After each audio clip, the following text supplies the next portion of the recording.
Welcome to another exciting episode of Way of the Brush with me, your host, Kris, aka Mini Wargaming Kris, aka The Name Butcher, aka Hey You.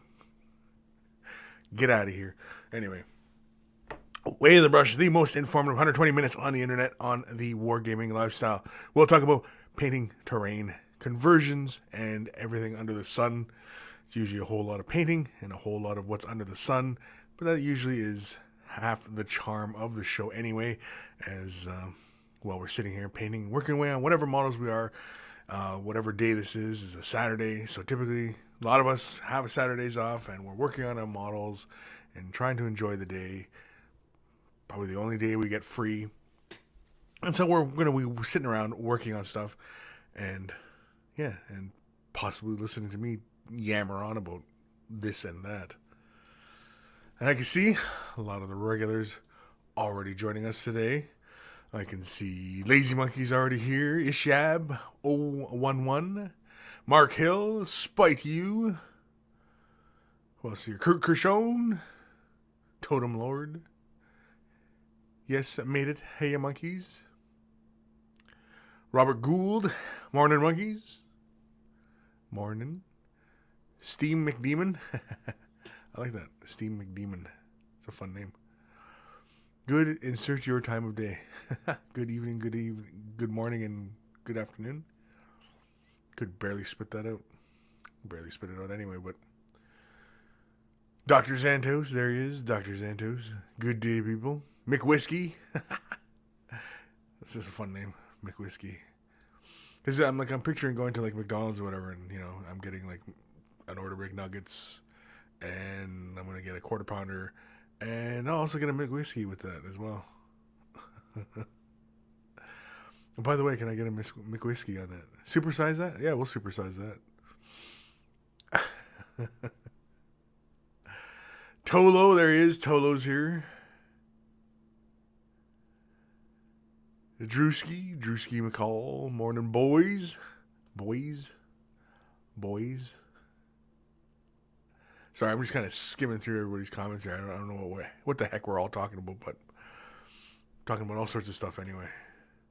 Usually this is, like, for those of you who don't usually normally tune in live to the show and you only catch this after the fact, before the show starts, oftentimes the monkeys will start, talking amongst themselves before the show because, again, I usually post the event a few days ahead of time, and so the chat is wide open for people to start talking, right from the time I post this and to the time that I go live.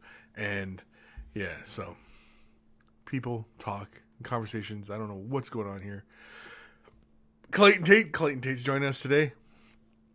What's up, internet buttercups? Buttercups.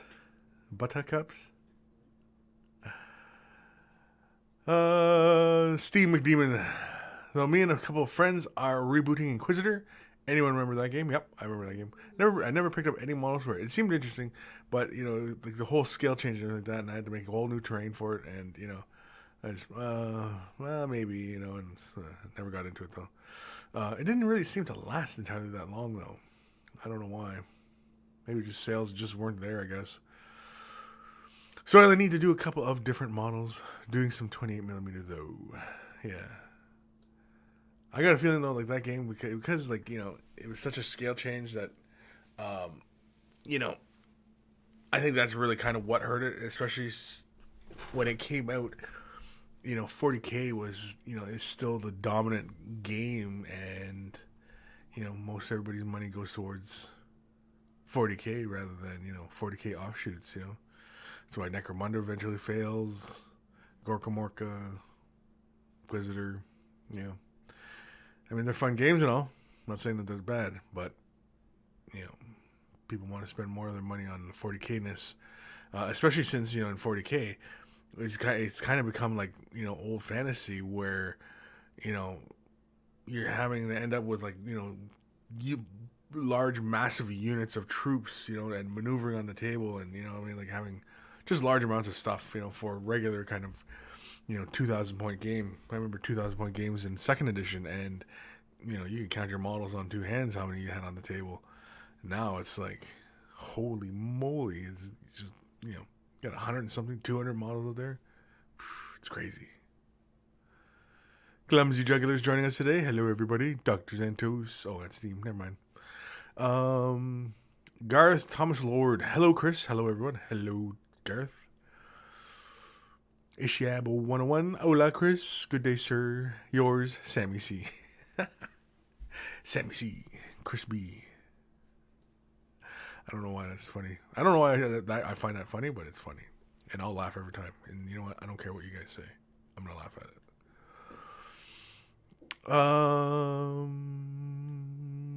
Where are we now? Knitfink. Hello, everyone. Hello, Knitfink. Wargan. Merry Christmas to all. A little bit late. Unless, of course, you're talking to us from the past. A time causality loop where this show is broadcast into the past. That doesn't make any sense. Watch too much Star Trek. Eric Coins, Doc Eon, Hey Monkeys, Matthew Tucker. You almost say the wrong word. Matthew Tucker. Hey Kris, why not do this on Twitch? I kind of got fed up with Twitch. Initially when I was doing this show was on Twitch. Episodes like I think 1 to 10 were on Twitch, and then I started doing like episode 11. I brought this back, and I think the first couple were on Twitch, and there was just too many problems with Twitch, and there was also like a lot of drop frame rates. I know there's a lot of drop frame rates, and the resolution wasn't there. Couldn't go very high on the resolution. Whereas, I'm using like the camcorders we use for filming all our videos and stuff, that I use that here, and then I use a capture card in the computer. So basically I'm using our good cameras as a webcam, essentially.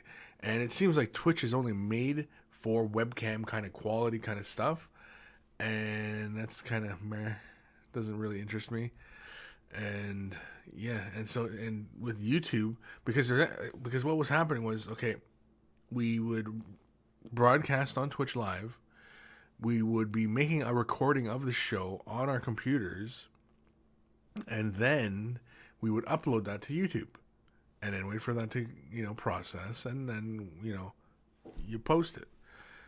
And I thought, like, why not just skip the middleman here and just broadcast right to YouTube live, and the video gets processed immediately after I hit stop recording.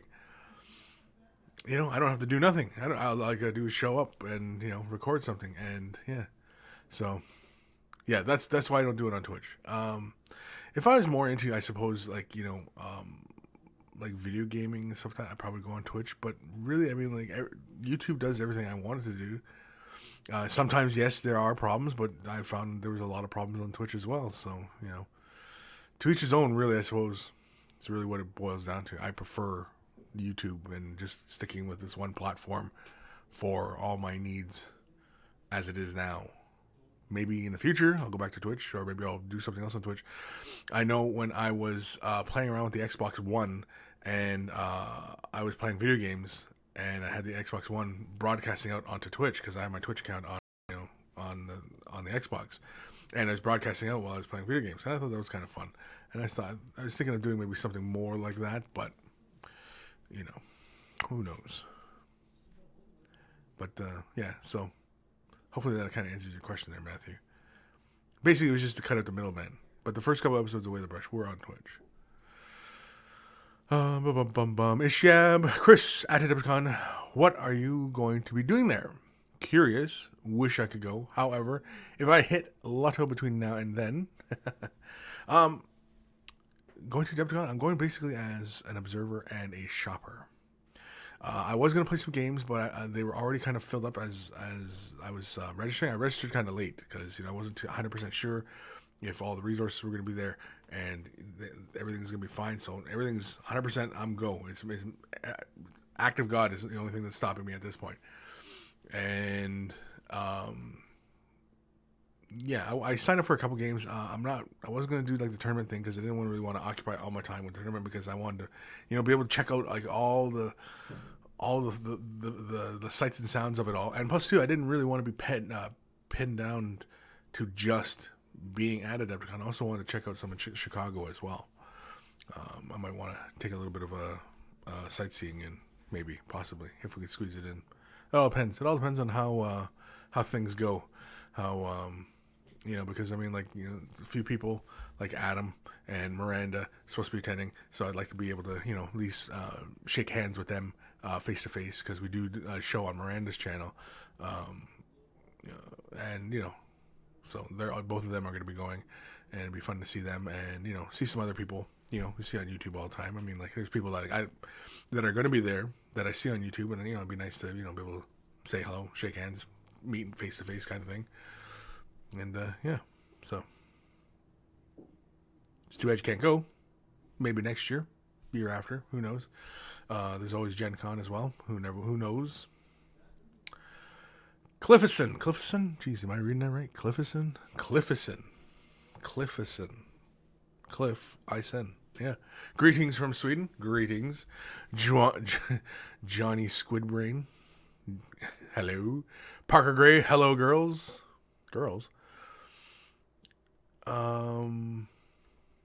Matthew Tucker. Hey, can anyone else not see the chat? No, you can see the chat. If you're typing in chat, you must be able to see it. Oh crap, all the comments popped in now. All the comments pop in. And I get buried in comments. And I don't want to miss anybody here. Who's saying hello? Bob. Dr. Santos already said hi, Dr. Santos. Mike. Finally, I'm in time for Way of the Brush. Yo, Chris. Yo, Mike. Kevin Eyes, sup, bras? Bras? Shio 720. Hey, Chris, and everyone else. Have Steve and Lee crept back into the office for a clandestine meetup? No, actually, it's Josh and Steve back there today in the office. Lee actually switched spots. He moved himself out into the warehouse, so he's got more space. Because Lee's got quite a few projects to catch up on, and yeah, so Lee's got a lot of work to do, and he needs the space to get it done. So yeah, right now it's just Steve and Josh in the back office right now, touching each other. As far as I know, I don't know.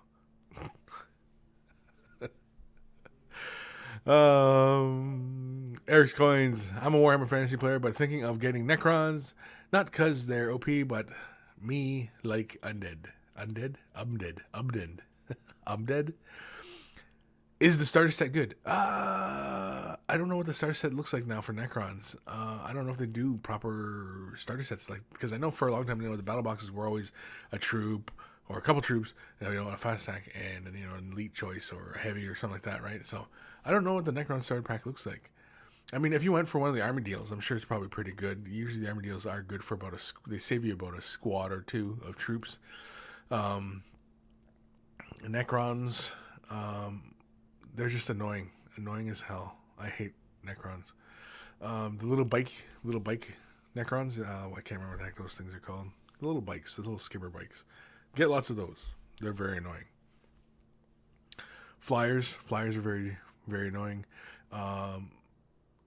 For your lord, put them on the big battle barge, or not the big battle barge, but the barge, or the chariot thing. The barge? Annihilation barge? Is that the right word? Anyway, yeah. That's what the only two pieces of advice I can see, because those are about the toughest things. Because the lord can take the hit instead of the vehicle. If you shoot the vehicle, the lord goes, no, it's me that's taking a hit. Bang, and he takes a hit. And he survives. As he does. And it's really dumb.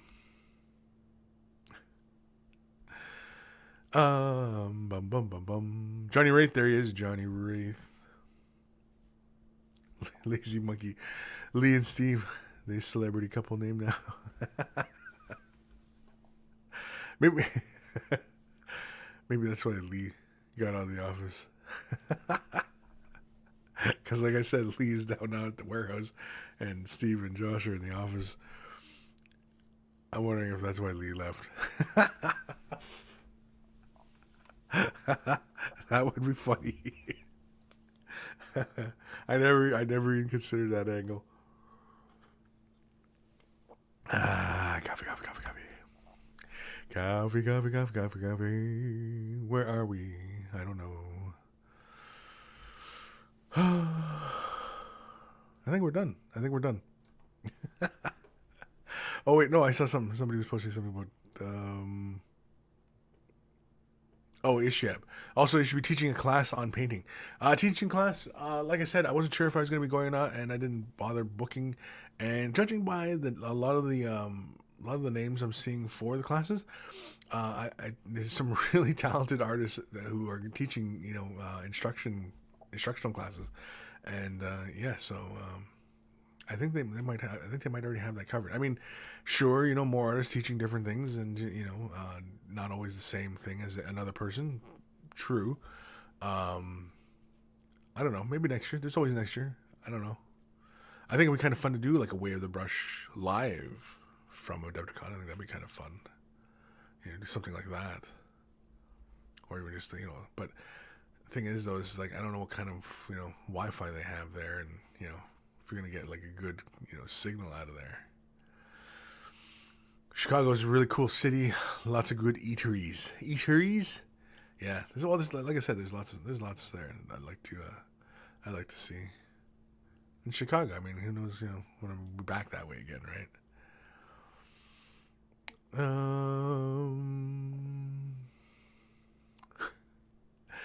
Lazy Monkey Ishab. Meet him at Adepticon with a bucket of paint and a Swedish chef costume, and have him teach a class. Bob, thumbs up for the Swedish chef meetup. We could say we did it, but not. So Wargamer Girl, yawn. Morning, Chris. Yawn is that like yawn because you're bored, or yawn because you're just waking up? Oh yeah, it's like early for you. It's like 9. Clayton Tate, Saturday of Scandal. I don't know what that means. Spike you, Stephen's cheating on Lee.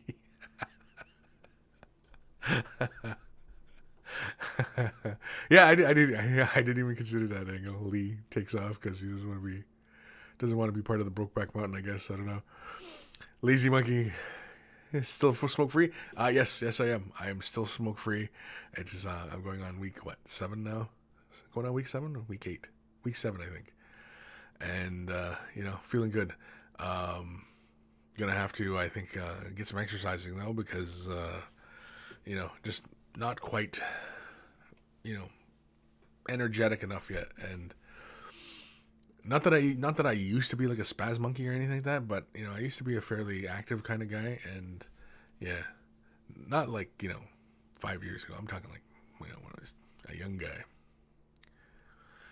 Ishab, Chris, if you do a live Way of the Brush at Adepticon at one place, I'm in. Yeah, it would be kind of fun. Maybe next year. Maybe I'll try and set something up maybe next year. Maybe try and have like more of us mini wargaming guys going and, saying hello and everything, We got to do more of those conventions and stuff like that.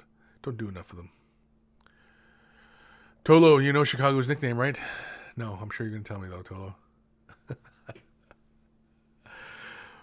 Wargamer Girl, 10 a.m. Oh, still early for you.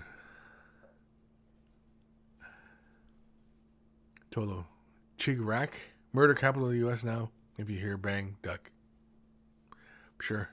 I mean, you could live in a hole all your life and, just read the news about other places where it's really, god-awful horrible and there's people shooting and murders and getting robbed and, stuff like that.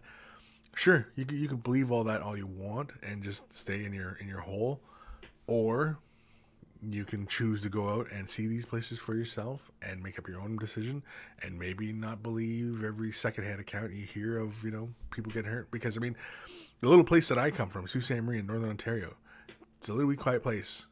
I can tell you it's a quiet place, but I mean, man, there was people getting murdered and chopped up, and you know what I mean. Like it was all sorts of sick shit going on there, and you know, people don't go, oh, don't go to Sault Ste. Marie, oh, Toronto is really bad. You know, people there are like, oh, don't go to St. Catharines. Oh my God, it's really bad there. So, you only find trouble if you're looking for trouble, and I ain't looking for trouble.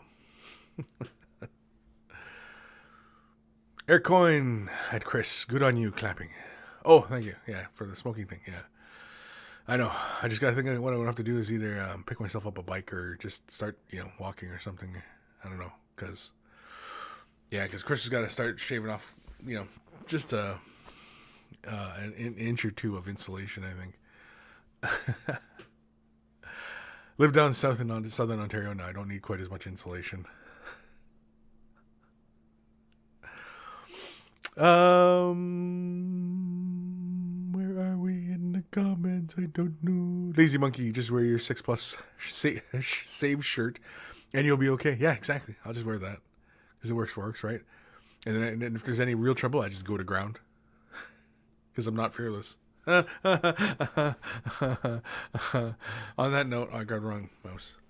On that note, let's do an email because we're starting to fall behind on these. Because I think this one is like 2 weeks out, so let's do it. This is from Matthew, aka Minodrek. Am I saying that right? Minodrek? Anyway. Hi, I sent you some pics of my first models. It's my orc and my wife Demonette, his wife Demonette. There's lots of dry brushing, and we'll try to diversify our techniques. The monk mini is last mini painted by my wife. It's mainly layered, but finding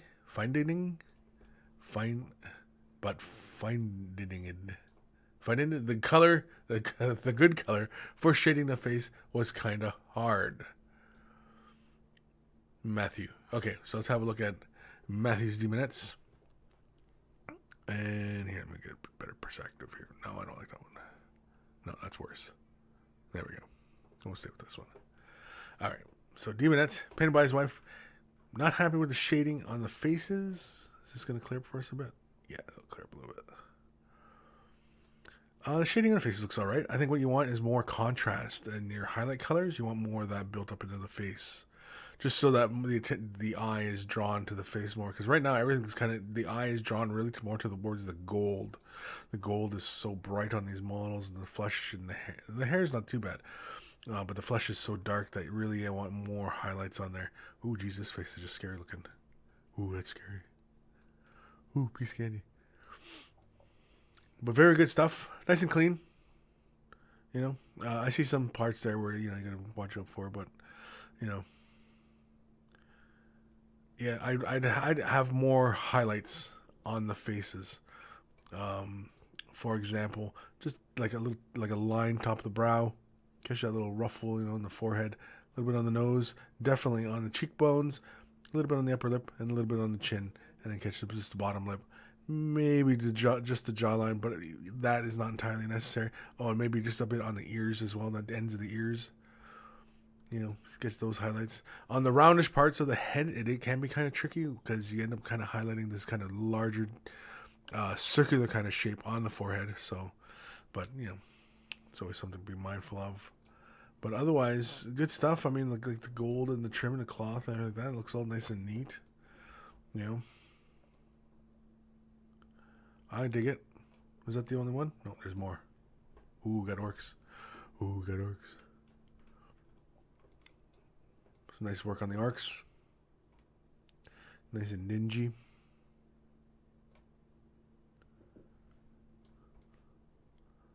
Demonettes. Oh, looking pretty darn good. Yeah. Is there more? Oh, there's more. Ooh, this guy looks like a Jedi monk. He's got like a shotgun. He's got a katana. And he's a monk.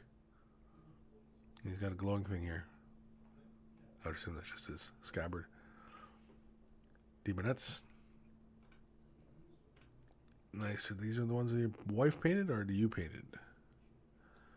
I don't know. like the texture on the legs, the transition, color. See, like there's a lot of interesting things going on here, and I know you guys are expanding on your technique and everything like that. So eventually, you will come into it, and you will discover. It'll be just one of those moments where you just kind of go, "Oh, I think I understand how this is supposed to work now," and then all of a sudden you'll just get that color blend just going right down those spikes and coming up the legs and stuff like that. But yeah, definitely get. I'd like to see more highlights in the faces there, not so much in the bodies. Just a little bit more, just coming up just a little bit brighter in the face, just so the eye is really, drawn towards the face. He needs some like dried blood on his apron. Just a bit. Maybe bright red eyes. Oh, was that it? That was it. That's it. But yeah, very good stuff, Matthew. Thank you for sending that in. And yeah, don't be afraid to keep, expanding with techniques. Now, you can kind of fall into a trap when, experimenting with the different techniques that you kind of get lost. And as you're kind of experimenting with things and, you might find something new and different. That's why I'm saying keep going with it. But there is that slight danger of kind of getting lost in the techniques and not really kind of mastering each of the techniques. You kind of just, I like how this is done. I like how this is done. So we'll try this and this and this and this. And so you keep trying out all these different kind of combinations, and you never really find anything that works because you're always constantly, changing the recipe. And once you find a good recipe, you want to stick with it. And there's nothing wrong with finding something that works really well for you, and you can get something done very efficiently. Especially when you have like a whole army to do, right? So. Yeah. So hopefully that's helpful, Matthew. Otherwise, good work. I like them. Again, I think just a little bit more concentration on the facial areas, just to kind of so that the viewer's eyes are immediately drawn to to like those aggressive little faces on them and everything like that, right? Where are we? Wargamer girl, the demoness look cool. It may need a black wash, but I do not. But I do that to everything anyway. Also needs basing. Yeah, the basing too. Well, I think those shots were more work in progress. A lot of times people send work in progress shots, because maybe they're a little bit stuck on something. And so oftentimes they'll ask for my input or the monkey's input, because again, it's all wide open. That guy on YouTube, I just joined. Have I missed anything cool? No, you have not missed anything cool. Other than a cool email with some cool demonettes. But I think today has to be an email day because, like I said, I am way behind. What's this email? This is the 23rd? That can't be right. No, the 14th. There. Tolo, hey Chris, start a new video line. Painter sizing. Get some Richard Simmons, get up, and get painting oldie minis, 30K, etc. I don't know if I want to do that. I don't know if anybody want to tune into that. And that would require me getting a perm. And I don't know if I really want to get a perm on this because, I'd probably have to shave my head or something. Holy man, there's a name. Joaquin Ortega. Hello, hola, Chris. Hola? Is it hola or hola? Hola? Hola. No, because hola is with the A, right? I don't know. Either way. It's been a long time. Has it? I don't know. You could have been lurking for all I knew. So, but anyway, I just like saying that name. Joaquin Ortega. What's the other one? Who's the other? Who else has that really fun name? Can't remember now. See? He's probably lurking in the background. Ishyab. Whoa, Miranda in the house. Didn't notice that. Cool beans. Yeah. I don't know if Miranda's, if she just lurks or, I think last week or a week before, I think she was chiming in about stuff. Or maybe I'm freaking. I don't know. But yeah, anyway. Totem Lord. Oh, it's Bob. That guy on YouTube. The stream just lagged out for me. Anybody else getting that? I don't know. Johnny Wraith, there he is. At Kris. I recently got an airbrush and I've been trying it out. Varying degrees of success. One thing I'm having trouble with is the fact that I can't seem to get an even flow of paint. If you're not getting an even flow of paint. Now, typically, a couple things. Either your PSI is not high enough for how thick the paint is. So, for example, if you were spraying a paint that was thin, like ink, okay, like really thin, like watery water ink, okay, and you had the PSI way down, the ink would just kind of sputter out. If you had it, but we're talking like below 10 PSI. That's really kind of, now anything thicker than that, would kind of just not come out and it would just kind of get stuck. Now, if you were a little bit higher and you say you were just taking GW, like regular GW paint and putting it into the airbrush and then spraying it, you have to turn the PSI way up. You got to go with like 40, 50 PSI. About 40 PSI. No, I'll go about 50. And you spray it about that and it'll move through the brush at that speed, at that high PSI. But you're going to get that dust like everywhere and, you definitely have to wear your mask. But otherwise, yeah, the other side of it is the paint being too thick or thin, and it's not flowing properly, right? And so it often is a balancing act between PSI and thickness of the paint. What kind of paint are you using, and what PSI are you trying to spray at? Also, what kind of brush are you using? I suppose might not be a brush I'm familiar with. I don't know. You might have already said it, but if you could say it again, Johnny, I don't know. Johnny, right. It's either too weak or too strong. Obviously, part of it is me being a noob at it, but the other things should be aware of. Yeah, if you turn the PSI way down and your paint is just a little too thick, it won't even move through the airbrush. When you're talking talking about 10 PSI and you're trying to do work real close into the model, like you're trying to be real close, you got to turn that PSI down to like 10. But the paint has to be thin, like ink, like printer's ink, like water. It's got to be really, really, really thin for it to flow well. And if it's really, really high, it's just gonna kind of come spraying out, just kind of like it's gonna just come spraying out like a mist. Really, is what it is. And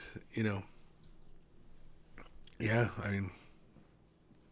It's many variables. And I'm like, okay, here we go. I got the answer now. He's using a Patriot 105, 30 PSI, he thinks, and he's been using Minotaur paints. Now you should be playing good on that. So what could be happening is, with the Minotaur paints, and especially I find this with the more white opaque colors, like white, the bone colors, the really soft pinks, anything that's close to white, I find gets chunky really, really fast in the brush. And even Citadel paints, it gets that way too. But I find Minotaur paints, it does get chunky like that in the brush. One thing that does occur is, okay, so when you're spraying, there's air in here. So when you're spraying your guy, okay, and you're loading just a little bit of paint. Now, when you're loading paint in, don't load too much paint, okay? Really, when you're loading paint, and if you're going to do for like a base coating session, say like 10 Marines or something like that, you only really need to fill it up to about where the curvature ends inside the cup.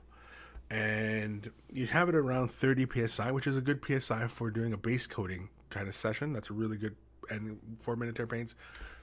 You could thin the paint down just a little bit with some acrylic thinner, or you can use a little bit of water, not too much.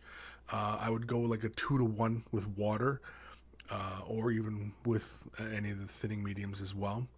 And I mean, once you start going, you constantly have the air flowing. And when you're going to do like a base coating session, always have the air flowing. Just start your air first. Don't move the hammer back at all. Just have the air flowing, and you start working the brush. And then you can start ease the hammer back and start to let the paint flow. And then you constantly keep the brush moving as you're working around. Always, but if you're gonna like stop for a moment and kind of just look what you're doing or move the models around, keep the air flowing, and don't like ease the hammer back forward. Stop the flow of paint, and yeah. Now sometimes what can also happen is you get paint buildup on the needle, on the tip of the needle, and usually what I'll do for that is I usually have like an old toothbrush, right? And I'll kind of just lightly give a quick little scrub, and that kind of just quickly peels the layer of paint off of the brush. But otherwise, yeah, that's in a nutshell. That is pretty much all I can think of as far as the paint not flowing. Because Minotaur paints flow pretty darn good. I would definitely put some agitators in those bottles because they do kind of separate pretty easily. Like I said, some of the really kind of light opaque colors like white, pink, the baby blue, definitely the metallics. Definitely get yourself some agitators to put inside those bottles. 30 psi is a good work speed. Do you have a regulator on your compressor that you can adjust the psi? Because if you don't, then you're pretty much going to be just using that compressor for base coating. Because if you want to get in nice and close and be able to do some finer stuff, because the Patriot can do some finer work, you have to be able to turn the PSI down and thin that paint down. So Johnny, hopefully that helps. That's kind of a quick rundown of really kind of how I work with my airbrushing, especially with just doing just a base coating session. Yeah, so let me know, Johnny, if that kind of answers your questions. Oh, where are we in the comments? Wargamer Girl Q, saxophone. Saxophone? Saxophone. Saxophone. Matthew Tucker. Hey, Chris, do you know when your quick tips will cover higher scars or white scars? I'm going to assume white scars. Will cover white scars? I don't know. It's kind of hard to say because, I mean, if I get a lot of people commenting that, you want to see white scars next, then that'll probably get the next one done. Because I'm kind of going by what the people want. Because everybody kind of just shouts out, I want this. And so, yeah. And for the most part, for the Horse Heresy color scheme, it seems to be a lot of the Trader Legions that everybody wants to see. I mean, like I've seen a few comments for like Blood Angels, but the Blood Angels are kind of, kind of the same. Dark Angels, I mean, they're black, they're not green. I just recently did Raven Guard. Who's the other Loyal Legion? Iron Hands. And that's it really for Loyal. Everything else has been Traitor. And geez, what was that? Something flew into my mouth. A sure sign that your mouth is open too long is things start flying in. Anyway, yeah, so I kind of completely lost my train of thought now. Oh yeah, so like getting the Marines, yeah. So if you want to see white scars in come up soon enough, yeah, post it in the videos, because the white scars, the color scheme is sort of like how I did the World Eaters, but not, right? Because the World Eaters, it's kind of a cooler white, whereas white scars kind of have this warmer kind of, brown kind of white. So, yeah, definitely. Where are we in the comments? I don't know. Lazy Monkey.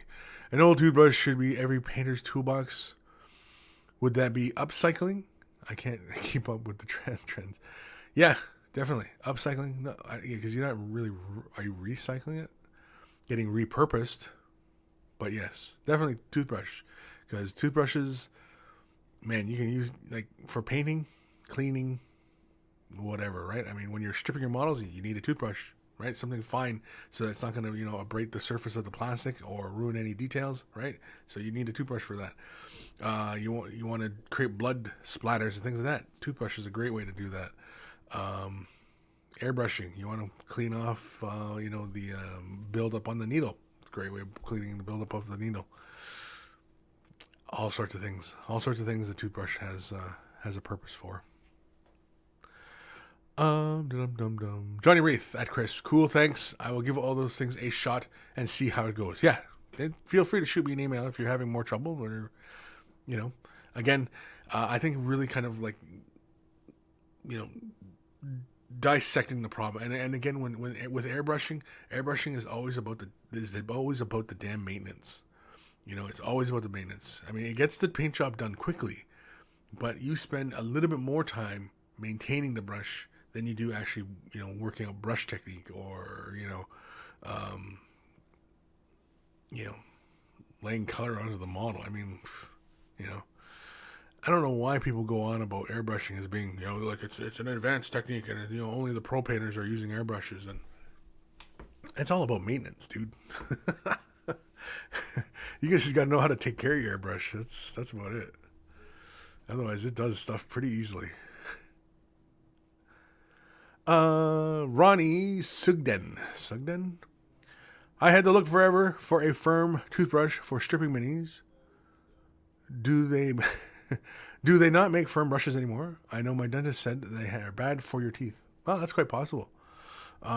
If you want a firm brush, like a plastic brush, head over to like, a hardware store or whatever, because they sell plastic brushes for,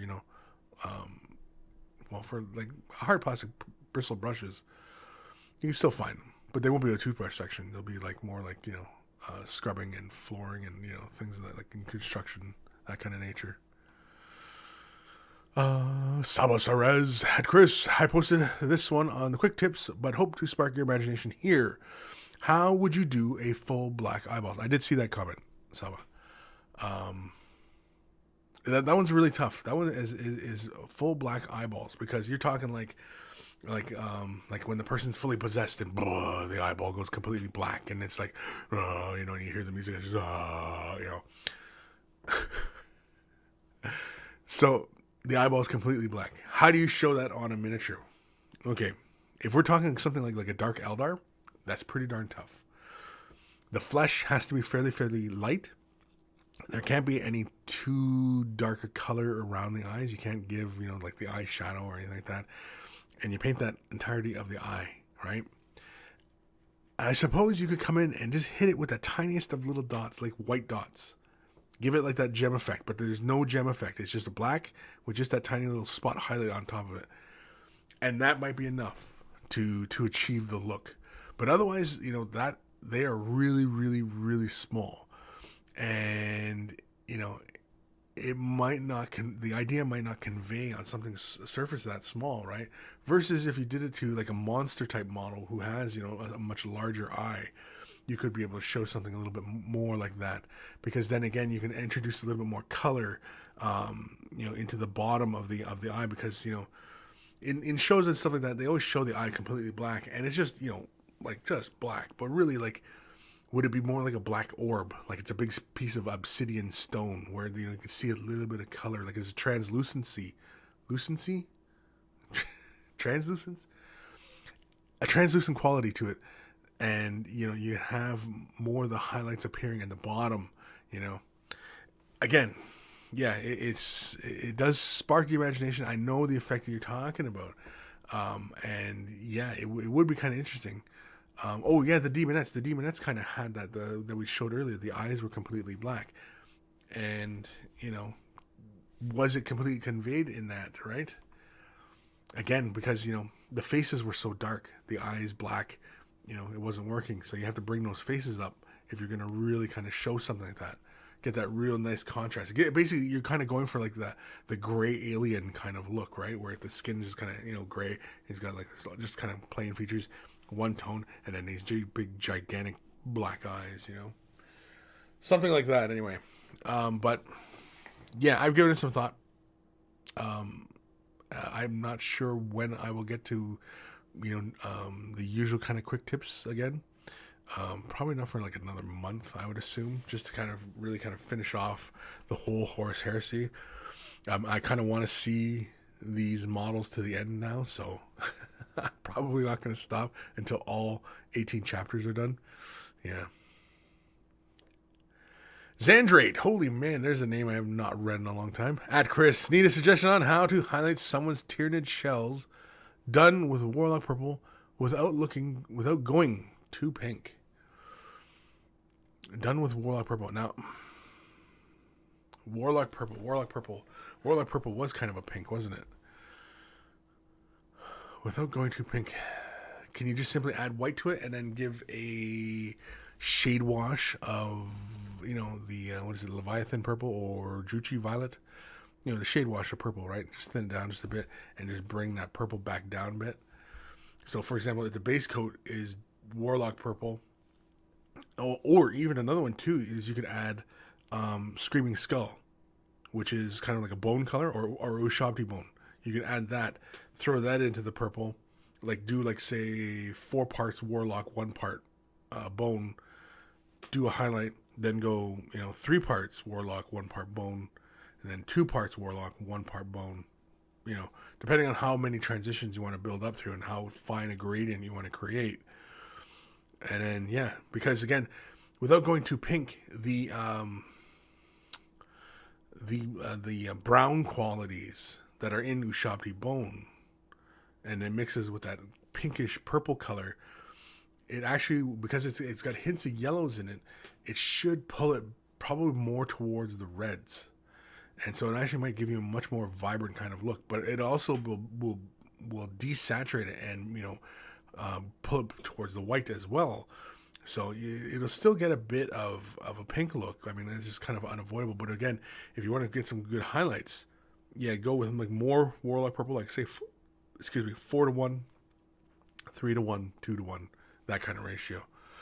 And then if it's still kind of too bright for you, then you take like a purple wash, thin it down just a little bit, and then apply it to just the surface, and it should just be able to pull it back down for you a bit. So hopefully that helps. Hopefully that kind of gets you started. Right out of the bottle, though, I have no idea. Like if you to take Warlock purple and then is there a color next to it without going pink? No, I can't really think of anything. And if you're going to go with that many mixtures, and if you're doing Tyranids, I definitely would recommend a wet palette for that kind of work, because you want to keep that mixture for as long as possible so that you can do multiple models. I don't know where. Sabas Rez, thanks. Don't worry, we love the HH videos. Good.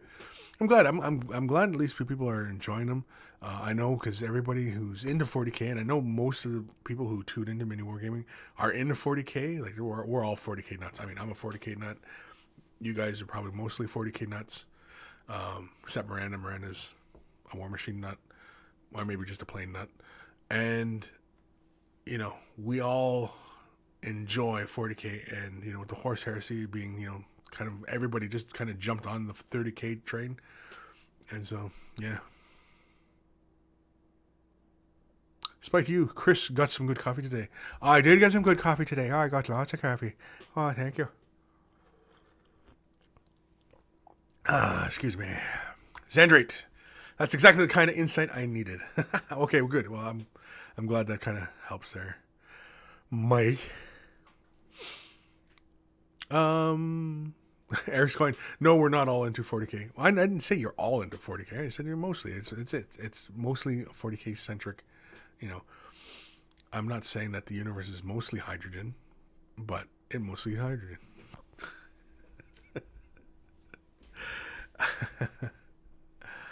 Let's do another email. This is from Alex Marsh. Yes, I'm trying to show his email address here. Hi, Kris. Thanks for the comments back in December. Thought I'd show you how my fire demons are coming along. The Demon Prince now has minions. Thoughts appreciated. And again, please let me know what episode of Way of the Brush you look at my email. If any. Thanks, Alex. Now, I already had a quick peek at these, and these are awesome. These are awesome. His demons are just really darn good. That's all I can say. It's all really darn good. Yeah, let's zoom in on the first guy here. And I can't tell if that's the camera light or if he actually threw that little bit of blue-gray into the highlight there. I think that's brilliant. That's very smart. Yeah, I think that blue-gray is, and I think it looks like, almost looks like Inky by Darkness. But this is about the best way for anybody who's going to do this kind of like lava kind of demons like Balrog, or, you know, this is a really good example of, you know, how to go about it. Think logically as to how logic. Yeah, when we're dealing with fantasy, right? We're talking logic. But like you see how like the face, you know, how to really bring out the face. He's got these nice deep highlights, right? You know, you got bright colors here, but like around the eyes, it gets really, really dark. It almost looks like a mask, but that's to really kind of draw your eye in towards it. Because, you know, again, with so much brightness around, our eyes are programmed, like our brains are programmed to see faces. And so when you really accentuate that face, the eye is immediately drawn to it. And, you know, I like how he's got, you know, just a nice right balance between yellows and black with all that orange. And it's not too much red, you know. And the thing is, as you can tell, he mostly layers his work, as you can see by his brush, by his bases, which is fine. I mean, everybody layers, blends, dry brushes, whatever's, right? And then the big demon prints here. This thing is just fantastic. I even like the work on the Space Marine. The Space Marine looks really good. He's got the whole chipped armor thing going on. He's pointing his bolt pistol up at the demon. He's, you know, one final act of defiance by a Space Marine. But yeah, I really like his choice here of, you know, using, God, I want to say it is Inky by Darkness on the black, just to get the little end highlight in there. But really good stuff. Really good. Because again, that Inky by Darkness has that hint of blue-green in it. And that just plays so well with the yellow-orange and the red-orange. And you got the black, the armor. I don't know why he didn't go with the blue-gray in the armor. I guess maybe he wanted to keep it separate from the, you know, the ashen parts, possibly. But I would have went with the blue-gray in the armor. Very good stuff, though. Awesome stuff. Look at these guys. Let's zoom in. I think the icon on the banner could look like it's glowing more. It's like in contrast, you know, you got like these guys are just burning with, you know, fury, and, you know, like they're just scary looking, and then the icon on the banner, it's like, yeah, it's a drawing, you know. No, it's got to be scary. Rawr. Yeah, I like that. I like, see, like, how much is on the thigh, you know, the shoulders, the big muscle groups, you know, have a majority of that where it would be cool, right? Very good call. Very good calls. It almost looks like glazing. Like he started off with a yellow, and then he slowly worked his way up. I think that's what he did. In light little glazes. Again, it doesn't really matter like really what technique he went about it. It's all really fantastic stuff. Yeah. Oh, he's even got little bubbles on lava. Magma. Very good stuff. Me likey. Definitely good stuff. Awesome work. Oh, why won't that shut down? There we go. So again, thank you, Alex, for sending that in. That's really good stuff. Really enjoyed that. And I think by looking at most of the comments of the monkeys, they all are blown away by that as well.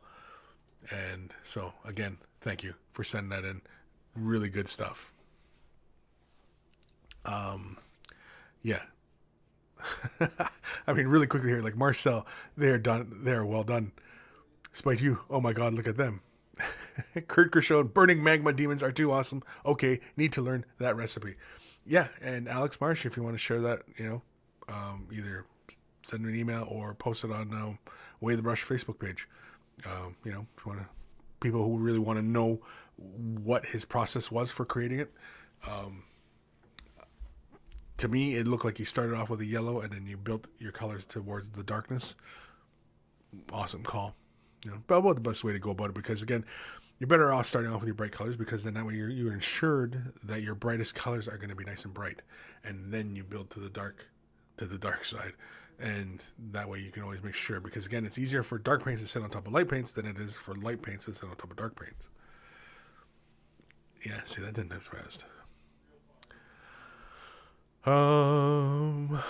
Steve McDemon, maybe the wings could use a bit more black to frame the glowiness, but that's about the only thing I could see and done differently. Yeah, well, it was kind of hard to see with the wings because we didn't get like a profile of the wings. We only got like a straight on. So yeah, I kind of see what you meant there, but yeah. Shio 720, Kris, I'm starting on my Gal Vorbak soon. Forge World Word Bears Possessed, and I want to try wet blending the flesh into the armor. Do you have any recommendation on what flesh tone to blend with red? That's kind of tough.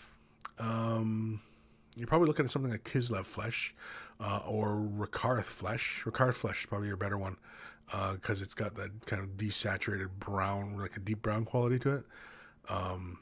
Yeah, Rakarth flesh would probably be your best one. And again, that would kind of give you more sickly tones as well if you start off with Rakarth flesh. But yeah, blending and doing your red. The red typically for word bears is what? Corn red? That's the red that you often use for. And the corn red is kind of is not as vibrant a red as say Mephiston red, which those two are both pretty much the same. But corn red is more desaturated. It's not as vibrant as Mephiston red. Mephiston red is such a beautiful color. It's such a deep red. And yeah, corn red is not quite that deep. So, but yeah, I would go with Rakarth flesh, or something light like that. Maybe not Kislev flesh, but yeah, if you're going with the typical word bearer color scheme, then yeah, it should be corn red. I think you're gonna be using for the red, right? Which is a deeper red. Deeper and darker red versus a lighter flesh tone, and then when you blend the two, you should be able to see the slight blend between the two. So hopefully, Shio 720. Hopefully that helps. Yeah, the guy on YouTube, blood for the lava god. Oh, blood for the lava god. Should it be lava for the lava god, or magma for the magma god? Magma. I don't know why. Every time I hear magma, I'm immediately transported back to Austin Powers and, liquid hot magma. Shio 720. Yeah, I think we're going corn red. Rakarth flesh sounds like a good idea. Thanks a bunch, Kris. Well, you're welcome. Matthew Adami. Ni hao, Kris. Ni hao. Ni hao. I think I'm saying that right? Ni hao? I hope. I don't know. Ross Dealey, there he is. Ross Dealey. I just got around to painting my 30K Thousand Suns, and I sprayed the Tesserine silver and then brushed over Vallejo Signal red, and it went pinky red. Not the color I wanted. Help, please. Okay, well, I've not used Signal red, and is it a perfectly clear paint? It's got to be, because for that technique to work for how Forge World does the Marines, it is a metallic base with a perfectly clear color sitting on top, right? Often referred to as candy colors. Now Vallejo's Signal red, I have no idea if that color is perfectly transparent, because I know I've picked up Vallejo colors. Was it Vallejo colors? Yeah, it was Vallejo colors. They said they're transparent, but they're like a 50-50. They're like light passes through them, but they're still really kind of murky.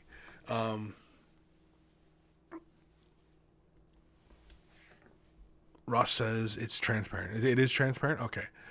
So if it is a perfectly transparent color, okay, and if it's still looking a little bit pinky, you got to put more layers down. So if it's just a test model you're working on, okay, don't be afraid. Put another layer down.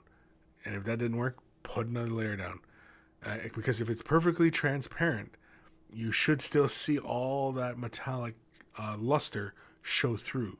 So, and of course, if you're doing this by brush, like by paintbrush, then lay one layer down, then alternate your direction of your layer down, layer down, layer down. You know what I mean? And build up until you have it. Because again, when you do it with the airbrush, it doesn't look quite pink. Because I use Minotaur's Fresh Blood, and Minotaur's Fresh Blood is an orangey red, kind of looks like a bit like a bloodletter glaze, Citadel's bloodletter glaze. It's almost like that, except it's perfectly clear. And when you spray it down, you can see like the orange qualities first, and then you start to see the red qualities start to come through. Once you start to build up that color.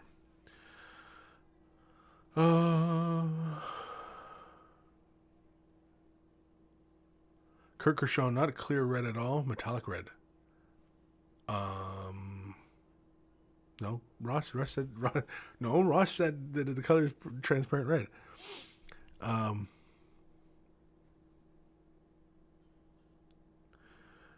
Kevin Leadbeater, Signal Red is a very bright red metallic, not a clear paint.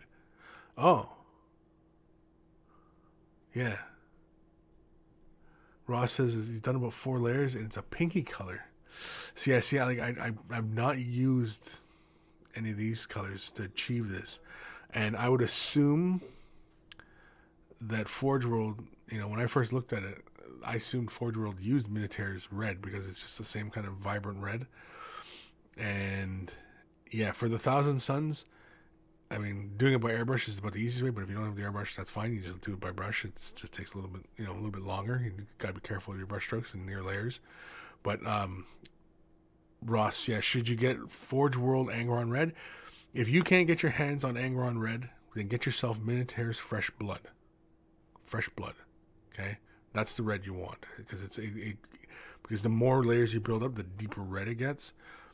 But it only takes a couple layers. And when you do it by the airbrush, I mean, again, like I said, it starts off almost looking orangish, and then you just keep building the layers up, and it'll turn to a red, and it still maintains the qualities. Like here, let's see. See if I can show you guys real quick.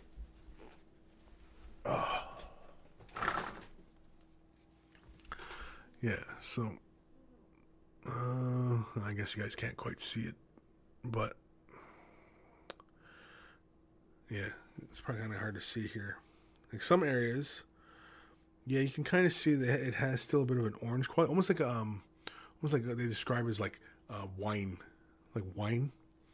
It almost has that kind of quality, but you can still see all the luminance of the metal showing through, and that's like all that how brighty it looks.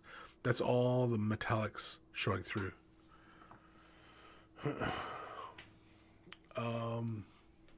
Mini tear, yeah, just spelled just as it sounds, mini tear. Mini tear. Somebody want to put a link in there for him?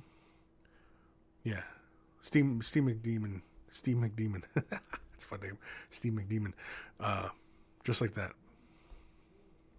Yeah, and that's over a silver. So you take the model, prime it black, put your metallics down, put a bright metallic down as your finish. So if you're going with, say, you're using something like GW colors, and you finish off. Say you start off with a base coat of Iron Breaker, and then highlight it with Rune Fang Steel, and apply a generous highlight of Rune Fang Steel, and then you start laying that color down on top of that Rune Fang Steel.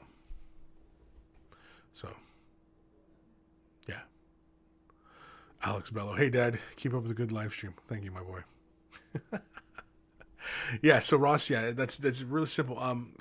Ross. I know I say this every once in a while, but Ross, are you part of the vault? Because I mean, how I did the Thousand Suns. I mean, like that's pretty much I think how Forge World accomplished theirs without knowing exactly how they did it, but yeah.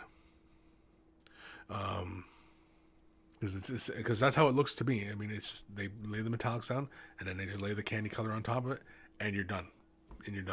And then of course, how it looks on the site is it's got chipped silver, and again, that's just using the sponge method and just taking a little bit of silver paint and then just sponging on that damage on the corners and the edges and stuff. And again, if you're a vault member, you've probably seen me use these techniques 100 times. The name of the paint again is from Minotaur. It is Ghost Tint Fresh Blood. Ghost tint being the clear line of paints, and then fresh blood is the name of the color. Ghost tint. Shio 720. I want Kris to be my dad. Oh man. Alrighty, so let's do another email. This is from Totem Lord. Kris, how's it going? In episode 107, I asked about Lizard Man underbelly skin. You gave me some tips, and guess what? I finished it in the next day. So here's what my completed Old Blood, my third ever Warhammer model, terribly painted. So I redid it. Feedback, please. I also threw up. I also threw in 3 of my work in progress Chaos Marines for you to look at. Thanks. No, you didn't, Totem Lord. Wait. Oh yeah, here we go. So yeah, he forgot to add the pictures in. No, I can't all be your dad. Silly monkeys. So here, this is Lizard Man. Very cool. Yeah, looks good. I mean, you know, first time out. I mean, you just got to concentrate on just, you know, keeping the colors separate. I even like I got a little bit of highlights on these gems on the wrists. That's good. Okay, let's have a look at the shield here. You're doing what? Just a little bit of dry brushing here and stuff. Yeah, very cool.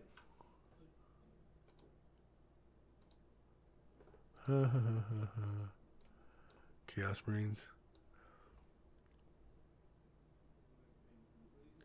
Now, with the Chaos Marines, again, you got to be careful. If you're working with your paint fairly thin, and you want to have nice, smooth, even base coats. Now, for Chaos Marines, you know, it kind of works, you know, if they don't look, you know, completely, you know, smooth paint jobs or anything like that, you know, it looks kind of rough and, you know, gives them that kind of quality to it. But as long as it's smooth, and this looks fairly smooth, you know, good, you know. But in the future, if you really want to kind of build up, you know, smoother paint job, especially because it looks like you worked on top of a black primer, and you want to build these brighter colors up, work with them thin it down with a and medium or something like that. And when you apply your layers, apply it one way, and then alternate your brush strokes.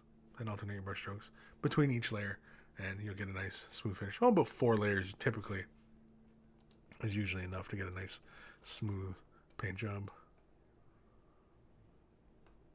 Very nice. Drill out your barrels. I'm just teasing. You don't drill out your barrels. Although you should drill out your barrels. Very cool. Nice and neat, even. That's what I like to see. Looks good. Carefully mowed lines and stuff like that. Again, I mean, like you're painting these to like a gaming standard. You're not, you know, you're not taking these to competition or anything like that, right? And you're still just learning. Nice work on the plasma. Looks good. Looks real good. Looks very good. Looks damn good. Yeah, looks good. I like it. Very good. Thank you, Totem Lord. Send that in. Good stuff. Keep up the good work. And keep going. Where am I? Here we go. And back to the comments. Oh yeah, we don't know what time we at. 1:09. Holy moly. What time? Or what time? Yeah, we don't even have a name for the show yet, eh? Despite you, Kris isn't my real dad.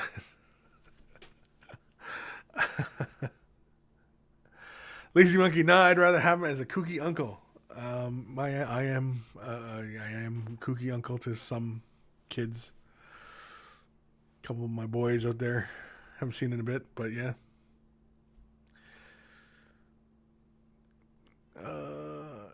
Bob, episode name, Who's Your Daddy? Yeah, we need a name for the show, guys. So, you know, start your gears turning on that one. Gears. Lazy Monkey, what time is it? It's 1:09 on episode 109. Ooh, what does that mean?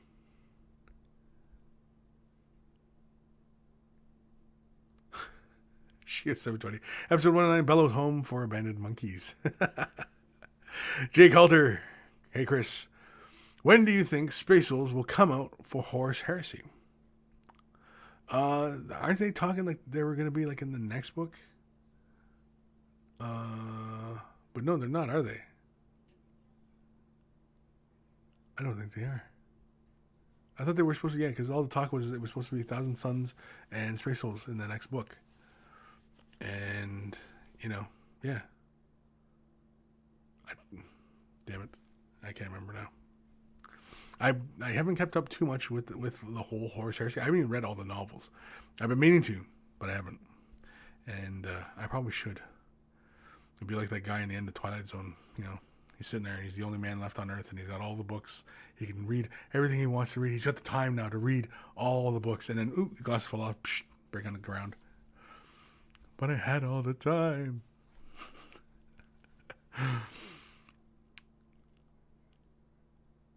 Shio 720, books are in book 7, Retaliation. Okay, well, we just got those books. I didn't even take a peek through them. So, yeah, Space Wolf's in there? Okay, Space Wolf's in there. I want to see what Leland Russ looks like.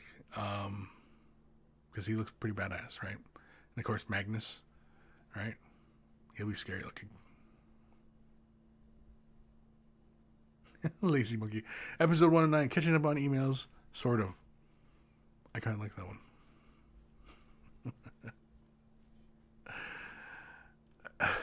That guy on YouTube. Name for the episode, Flaming Demon Bums. Well, we didn't really show any demon bums, though, did we? Because last week we had Nurgle Bums. We had lots of Nurgle Bum last week. But this week we haven't had any bum. And so it really wouldn't be fair to anybody who's kind of like flipping through and going, wow, what are we talking about today? Ooh, Nurgle Bums. And, tunes in and got Nurgle Bums, right? And then we're talking about Flaming Demon Bums. And then all of a sudden there's no Flaming Demon Bums. And he's going to feel ripped off. And then, he's not going to like the video.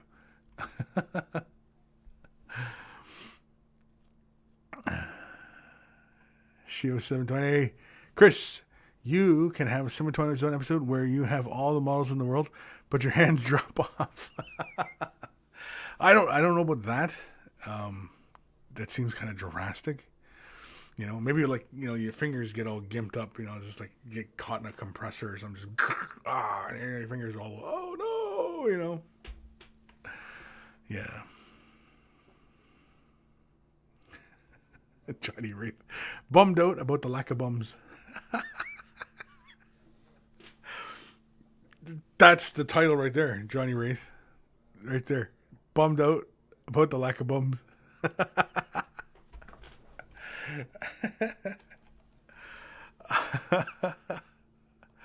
That's funny. That's too funny. And it's kind of ha-ha funny, too. It's not just your regular kind of, silly funny.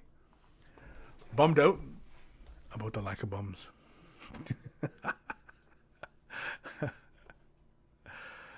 Oh, man. Bob, talking about reading, any place I should start on the 40K fluff? Oh, that's a tough one, man. That's a tough one. Because if you're into 40K, right, and you want to read about the 40K fluff, then, jeez. Okay, well, one of my favorite series for 40K that taking place in the 40K universe is the Gaunt's Ghost series. Really, really fun stuff. The books are written by Dan Abnett, who's a great writer, and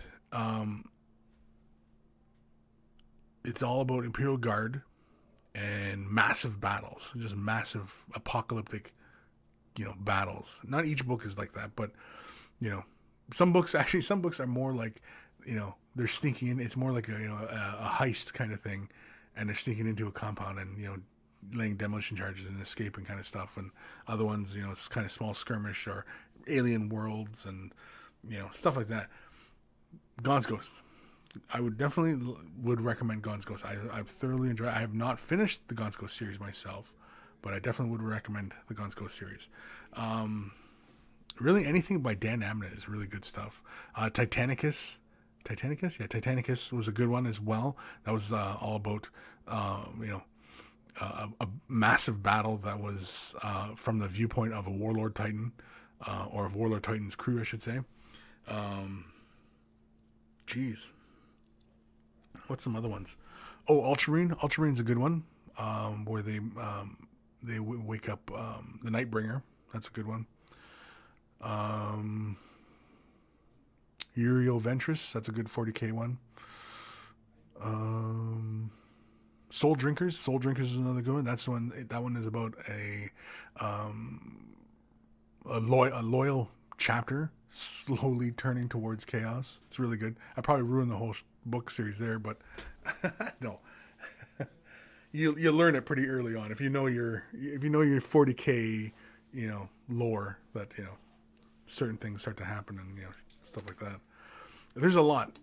There's this whole Space Wolves series. We have William King, who also does the really interesting fantasy one with the Gotrex and Felix. Yeah, man. There's a whole bunch, dude. And really, I guess really what it is. Oh, even the Eldar series. The Eldar series is really good. Really, it's what army do you play in 40k? Start there. So if you're playing Imperial Guard, start with books that are about the Imperial Guard. If you're playing Space Marines, start with books that are about the Space Marines, and so on and so forth. It's really kind of hard for demons and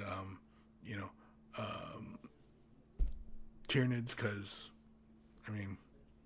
how do you tell a story from Tyranid's perspective?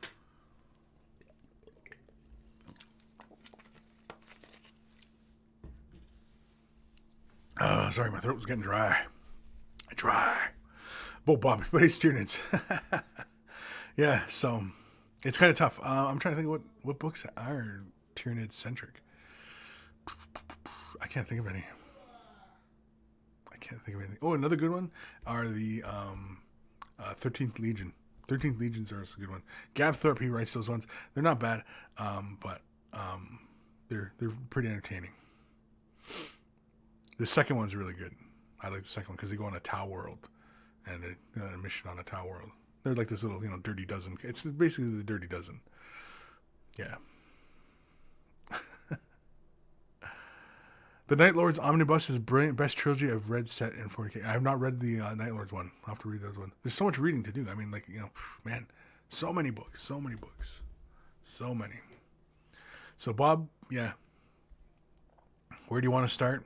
Man, who knows?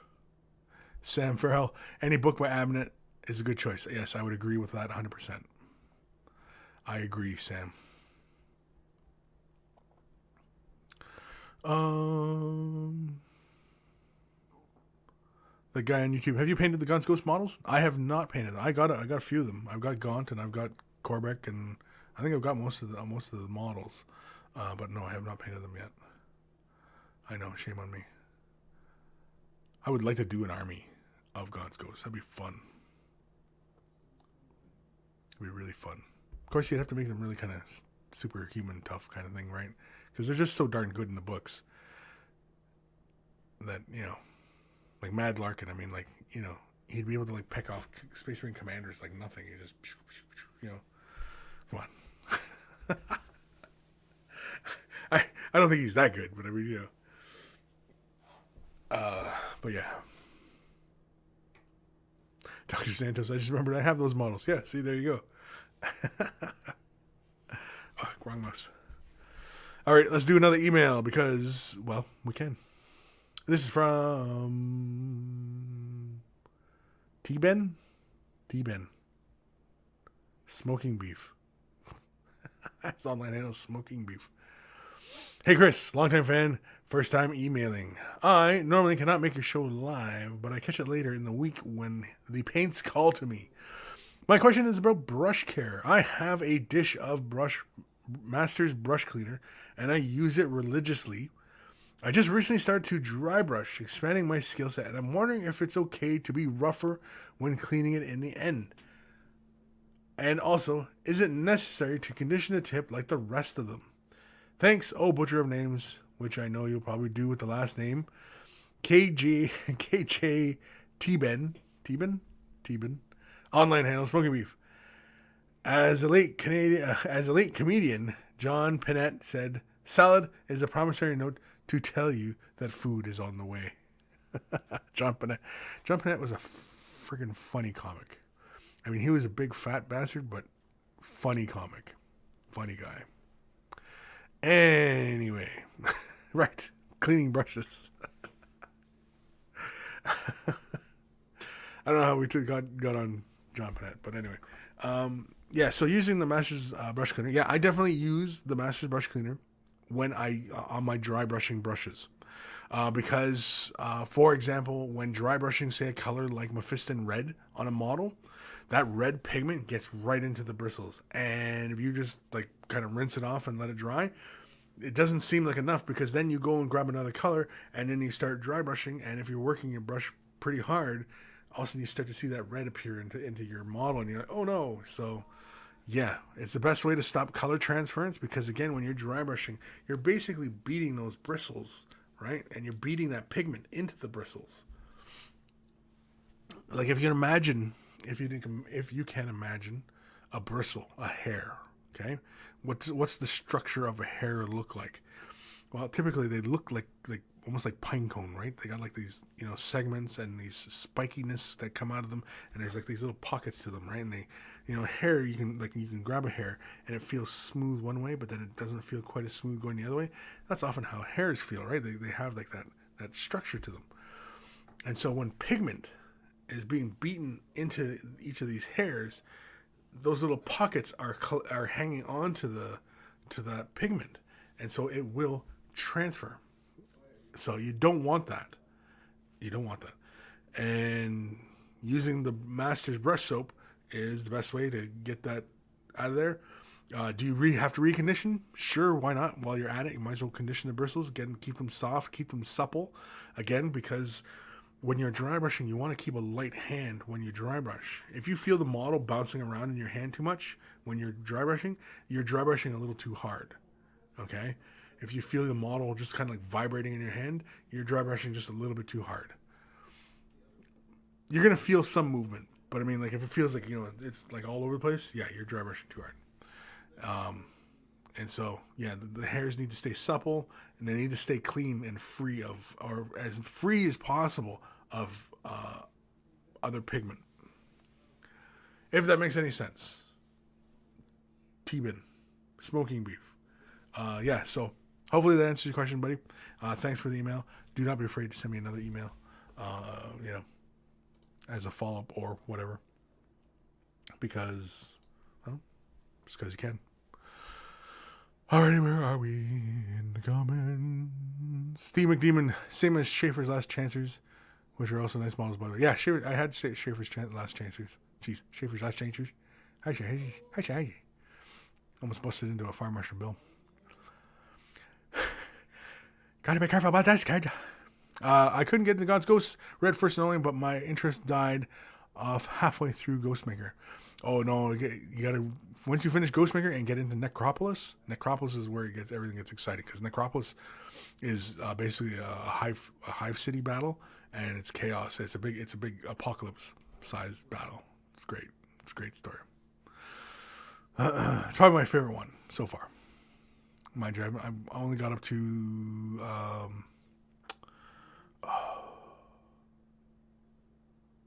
Trader General.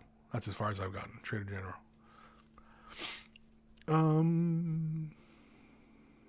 Johnny Wraith, Kris, I'm surprised. Whenever you show your Masters brush cleaner, it's all white, like new. Mine looks like rainbow threw up on it. Not really. Mine's pretty dirty. See mine? Yeah, so anybody's wondering what we're talking about, Masters brush cleaner, this stuff.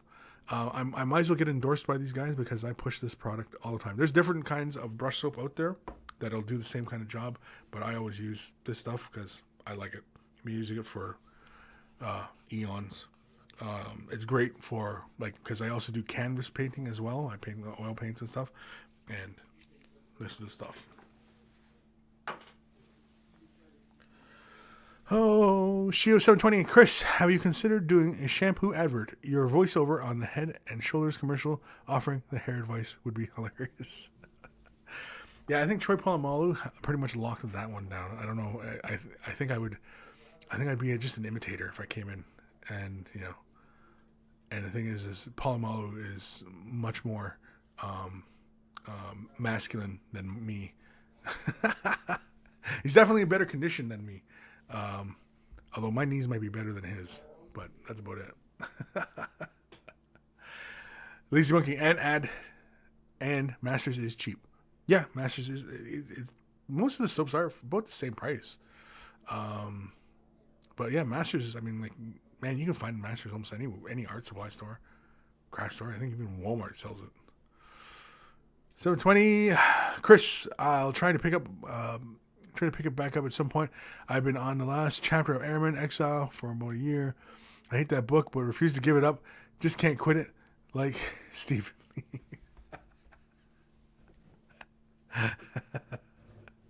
And I just had Lee in the doorway peeking at me here. That guy on YouTube. Has anyone read the Adeptus Mechanicus Priest Lords of the Gods of Mars books? No, I have not. I've not. The only book I've read that's close to that is Titanicus by Dan Eminent. That's the only one about Titans and stuff like that. And I like how he describes like the Skitarii, and he describes it much more different than how I imagined the models coming out.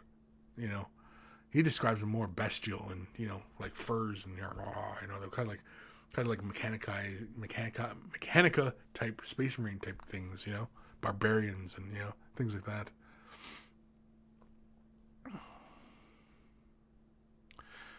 Matthew Adami, Kris, are you going to get into Deathwatch Overkill like Space Hulk? I don't know. I like all those cult models and the Magus. Oh, he looks awesome. I still have my other Magus, the one that's holding a microphone to his mouth. I still have that model too somewhere. It's lost somewhere in my bits anyway. But yeah, no, the price tag is a little high. I don't know, and the gameplay. I mean, like the board game itself. Hard to say, but I don't know. We'll see. Time will tell. And I do like the Death Watch look of Marines. They're pretty cool.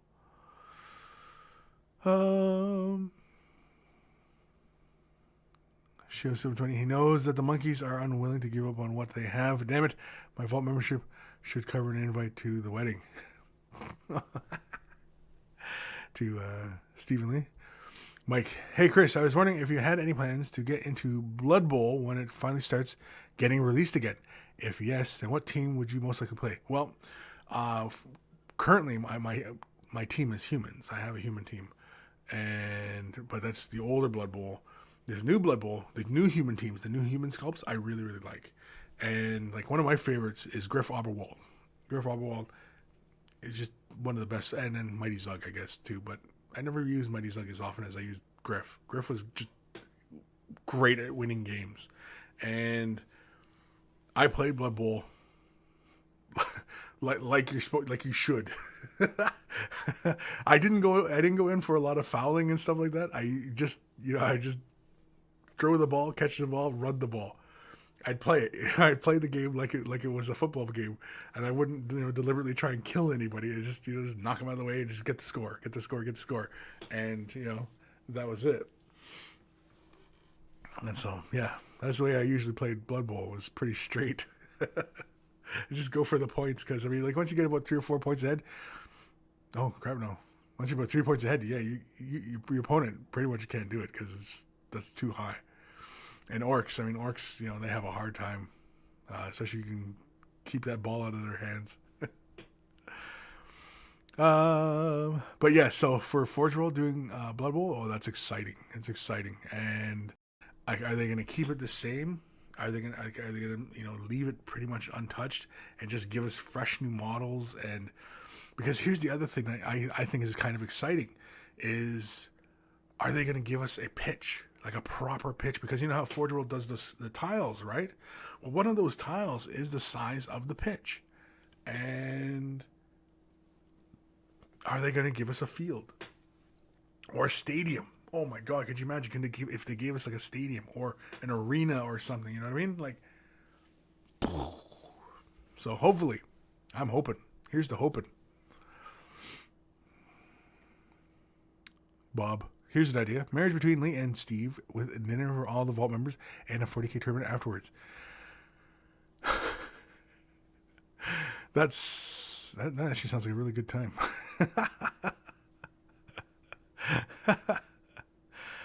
Oh man. Oh jeez. I don't know where are we going with any of this, kids? Oh, I think I need to do an email. I keep grabbing the wrong mouse. Let's do another email because I think I'm almost catching up there. Almost. This is from Stephanie. My boyfriend Matt is a big fan of yours. Here's a proud girlfriend showing off what he recently finished. Here's the Demon and Land Raider. Please tell him what you think. Respectfully, Stephanie. Well, she doesn't tell me what her boyfriend's name is, so I can't, say, Jim, Bob, Rick, Tom, Dick, or Harry. You did a good job here or there, but I like it. It's very interesting.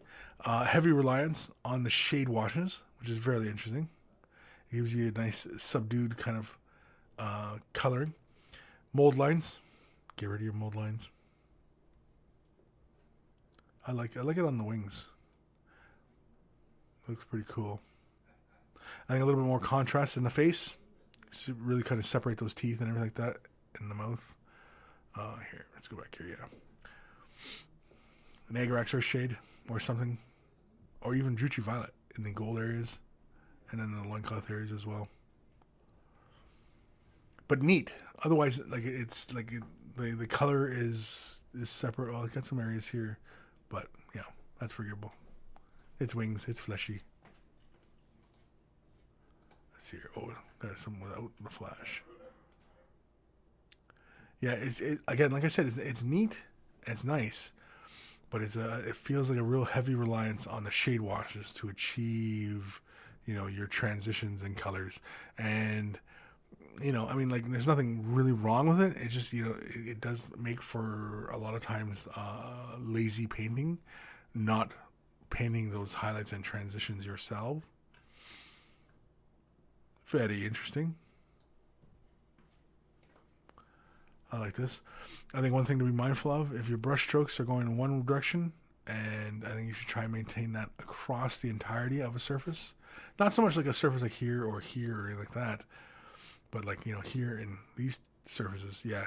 Like if you're going left and right, then all the brush strokes should be going left and right. If you're gonna leave brush strokes behind, if you know your technique, what you're doing is gonna leave brush strokes behind, or because your brush strokes are gonna leave like a texture behind, then yeah, I definitely would recommend it, just so that it doesn't feel slapdash and kind of hurt, like really kind of rushed. You want it to be like you want to be deliberate. If you're gonna leave brush strokes behind, be deliberate in what you're doing. Be deliberate. But otherwise, good stuff. I mean, it's neat. Like, your painting is neat. I can see, like, the gold. Gold's not all over the place here. Little skulls picked out. I mean, the brass or deep gold here. It's not all over the place. The green is kind of messy, but I think that's kind of the kind of look you were looking for. So you can see, like, he took one load of green and then laid it down, and then took another load of green, laid it down. You can see where he had to get more paint. But very good stuff. I like it. And Stephanie, your boyfriend, does good painting, and I'd like to credit him, but I mean, I didn't get a name on the guy. So good job, boyfriend.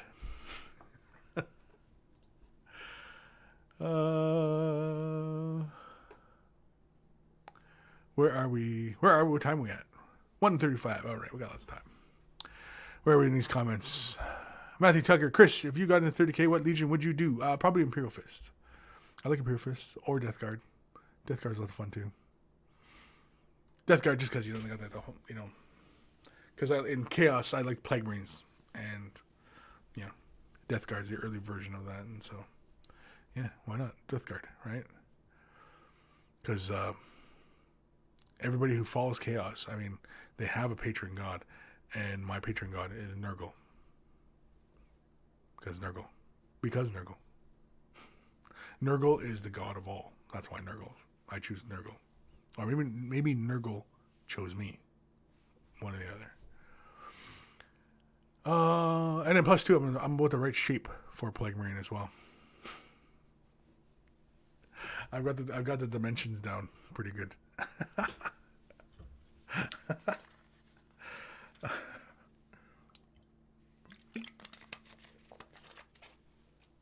And Nurgle bums. Yep. You gotta have some more Nurgle bums. Dr. Santos, Zinch be praised. Be praised. Zinch be praised. Spy you more bums for the bum god. That's something you guys should probably put on a t-shirt and sell. Another email. Let's go. Let's keep hammering through these things. Anthony A. Or Pepper something. I don't know. Anyway, hello Kris. Hello. I had converted these chaos cultists about a year ago in hopes that soon the G-Suit cults would be making a comeback to the game, and it looks like they are. Good call.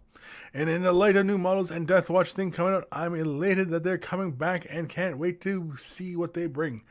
I was just hoping to get some opinions on my models. Here, thank you. So here, let's have a look at his models. So here are some second generation Gene Stealers. I'm going to assume they're second generation, right? Because they're so heavily, like, they still look like big Gene Stealers, but kind of humanoid. Or is that third generation? No, that's second generation, is where they still look really, really, really messed, is really the word for it. Because it's like, third generation is when they still have like an extra arm, but they can still starting to look human. For anybody who's up on their Gene Stealer cult lore. Something like that, anyway. Leaving Russ tank with a hand popping out of it. I think you'd have to give your Gene Stealers crap if they were doing that to the inside of your tanks while you're driving around trying to have a fight and your Gene Stealers are ripping up your own tank. I think you'd have to have a word with them. Whoa, who's this dude? Oh, he's like some sort of slaver or something. I don't know. I don't know what the lore is behind this guy with the with the four limbs. He's got a scything talon. He's got the rending claw.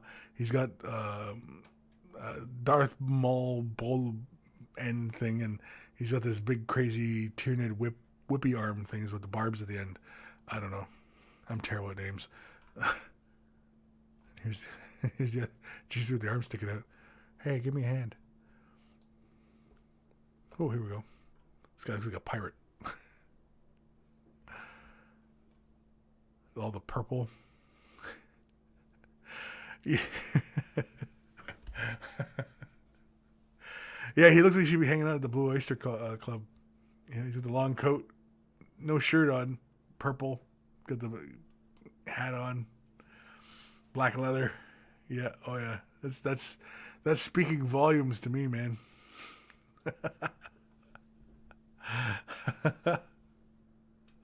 Oh yeah, this is good. I like it.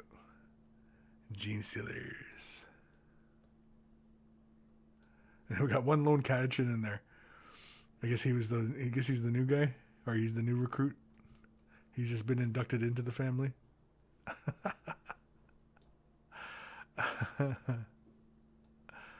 Oh man. Wow. No, I dig it. I like it. It's very cool. I like the paint job on this thing too. It's pretty cool. Threw that little bit of purple in there. Give it kind of a rusty kind of quality. I think more run down too would probably work more.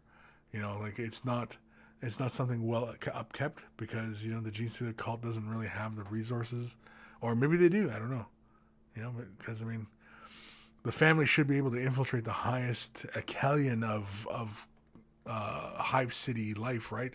So maybe they could get all the resources and control the planet and dominate. But thank you, Anthony, for sending that in. That's really good.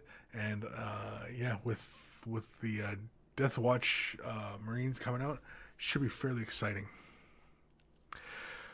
All right, where are we?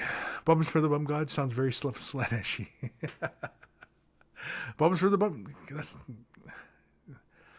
No, there could be like a bum god. I mean, a bum god could be, a guy who just lays around it. It's like Lebowski, the dude. He's the bum god because he's just the god of all bums. Bums being, homeless and unemployed and, don't want to work. Anyway, Shio 720. Kris's hair makes me think he's a secret champion of Slaanesh. Who could resist the glorious Ojibwe mane? Oh, if only. Shio 720. When I heard about the GCO limos, I laughed pretty hard. Hey, there's a company that's making those car. Oh man, there's a company I know. Lee showed me. And there was one car that looked perfect for a GCO cult limousine, and it's 28 millimeter scale. And yeah, I was like, man, that's awesome. Like, cause you can start a cult, get the limousines and stuff like that. That'd be awesome, man. I'm there. Bob, how about we paint Ojibwe mane as a quick tip idea? How to paint an Ojibwe mane? I don't know. I know there's that one company, the Foundry or something like that, and they have all sorts of woodland style Indians on sprue and stuff like that, and some of them like a lot of them look like Mohawks and like Six Nations kind of duders, but they don't have any Ojibwes, and I know they don't because I know what traditional Ojibwe wear garb looks like, and they don't have any Ojibwes, and it's really kind of unfortunate because we played a major part in this in how the shaping of this continent, and so yeah, it's unfortunate. Despite you, oh yeah, speaking of Ojibwe, had Kris last week. I think you said you'd consider designing some custom models based on your heritage. Can you tell us some of your ideas or mythology you might have used? Well, like one is Mizubazu. Okay. And that is basically, it's this water creature. It's often described as the water panther. But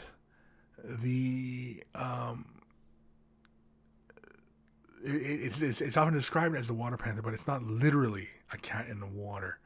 Because it could be something else entirely. It could be, it could be a freaking dinosaur. But the pictures of this thing look, kind of crazy because it's got this long body. It's got a long ass tail, kind of like a cat or like a dinosaur, and it has not a very long neck, and it has what look like big kind of like bison like horns, and it also has like the scales, like the Godzilla scales on its back and everything. And yeah, there's cave paintings of this thing, and basically it resides within Lake Superior, well, within most bodies of water, but I mean Lake Superior I guess is like where he's home. Because it moves like a panther, maybe, I don't know. Because again, this thing is not confined to the water, but it can come out. But it mostly in water, but it's not confined to the water. Yeah, and of course the other one, the classic Thunderbird. Yeah, Thunderbird is another great one. There's a story of a man being picked up by the Thunderbird and carried for miles upon miles, only to be because it was going to try and feed it to its offspring.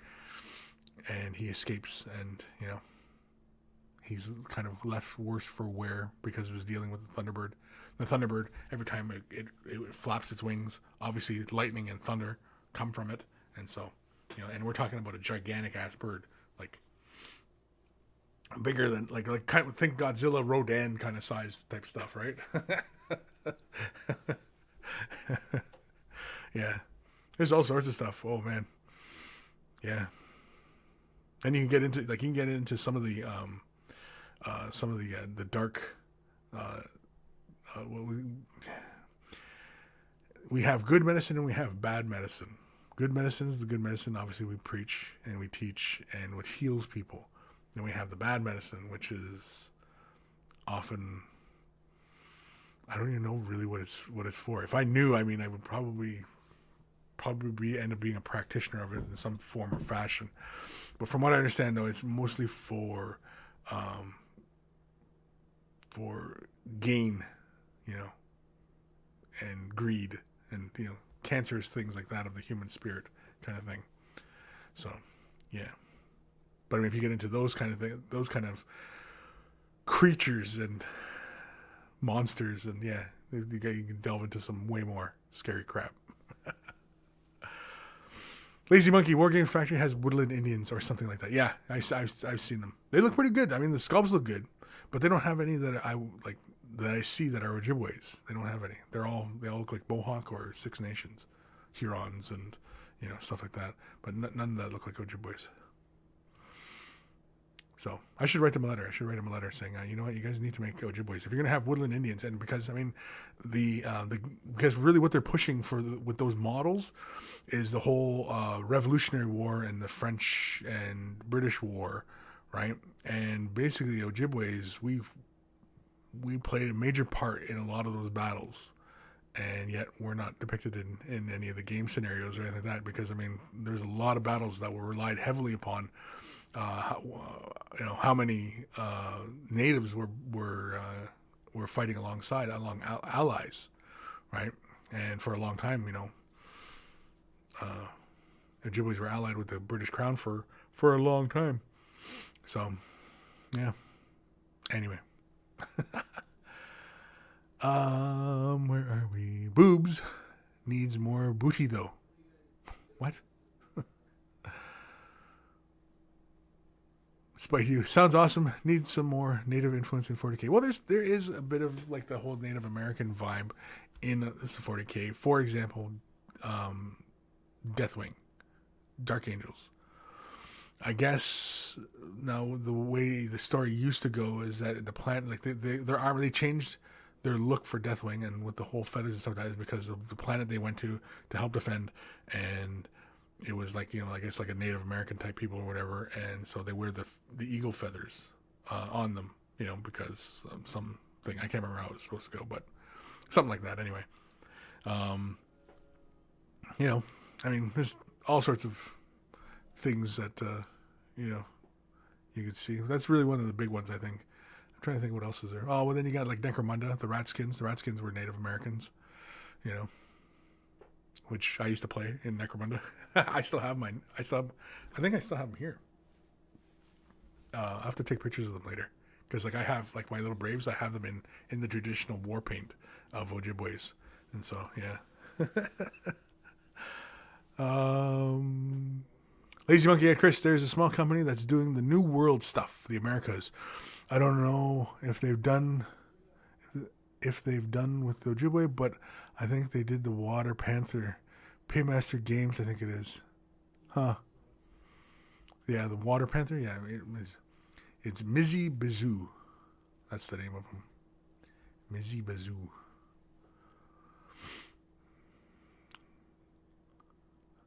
Steve McDemon. Good medicine is a nice smoky whiskey, cures anything. Yeah. Yeah. Dr. Santos, in Finland, we have a saying, if alcohol, tar, or sauna doesn't help, the illness is deadly. Yeah, I'd imagine so. I would imagine so. I don't know. Yeah, like tar. Dr. Santos, tar is very commonly used. Still exists some tar candles. Oof. Yeah, that sounds harsh. Some tar. It's a good old spoonful of tar. I got a bit of a cough. Have some tar. Time we at? Oh man, we got 11 minutes left. Let's do another email. This is from Sam Edmondson. Hey Kris, heard you do features of Would It Have a Place in Your Show? What? Heard you do features of Would It Have a Place in Your Show? Whoa. Maybe he's translating this from something. Let me know. Here's some pics. Wolf Lord won a painting competition, and I'm not a commissioned painter, but I run Big Sam's Painting Blog on Facebook. Okay, well there you go. Look him up, Big Sam's Painting Blog, and let him know that you saw his name, blog, whatever, on Way the Brush. on Facebook, and I want to share my work to hopefully get people talking.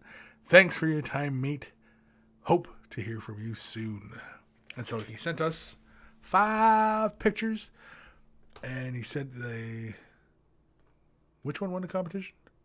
His Wolf Lord. His Wolf Lord won a competition. It won him some honors. So let's have a look. Clear up. There we go. Very nice. Nice and clean. Nice clean highlights.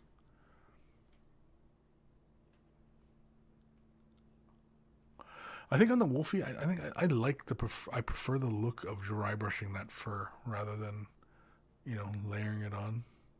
But that's a personal preference. Really cool.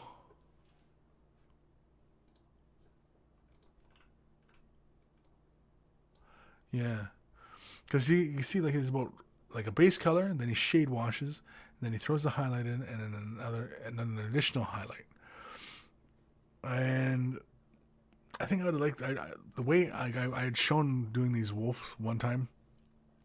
The way I did it, I wet blended a majority of the fur to get these color transitions down, and then it was like 2 dry brushes and then I think a shade wash to just get some different transitions going in between the little spikies of fur.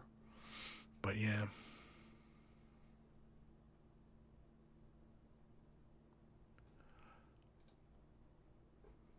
Very nice.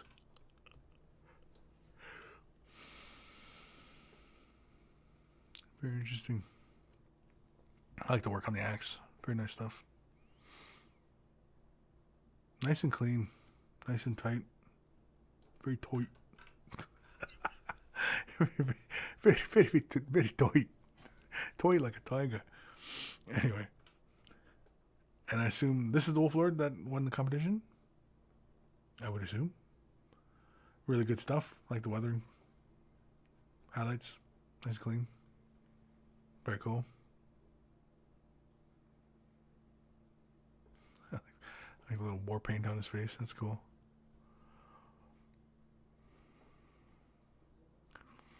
Yes.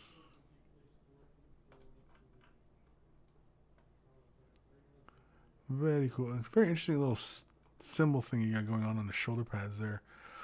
Instead of doing like the wolf symbols, like just the doggy heads and stuff. Very interesting. But very cool. Very nice stuff. I like. Thank you for sending that in. What's his name? Sam. And so again, feel free, check out his painting blog on Facebook. It's Big Sam's Painting Blog on Facebook. Big Sam Painting Blog. So go ahead. Feel free to check his work out. Check him out. Check him out. Feel free to check him out.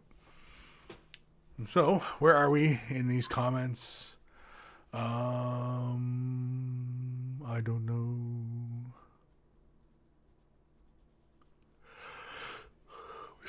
What's this name? Excuse me. Star Mixologist. Do you know if there's a miniature company that produces high quality 28mm Civil War miniatures? American Civil War. No. Although I could be wrong, but I think we were talking about the Foundry? The Forge? What the heck was that company called that's doing the Native Americans? I think they do Civil War, don't they? Because they do the Napoleonic, I think. And they do North American. And I thought they were doing Civil War ones as well. I don't know. What's the name of that company? Guys, everybody's falling asleep on me here. Oh, what the hell's that name? I'll have to scroll through here.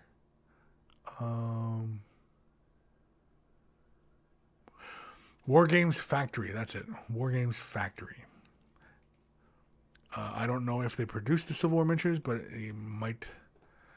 Oh, yeah, Lazy Monkey. Now he's chimed in. Thanks. War Games Factory. Yeah. I don't know if they produce American Civil War miniatures, but I know like they have quite a few of Napoleonic, and at least I think it's Napoleonic, and then like the French and British, North American type forces and stuff. So hopefully that kind of helps. Otherwise, if somebody knows any good spots to pick up some 28 millimeter American Civil War miniatures, feel free to write in the comments, or shoot. What's his name? Star Mixologist.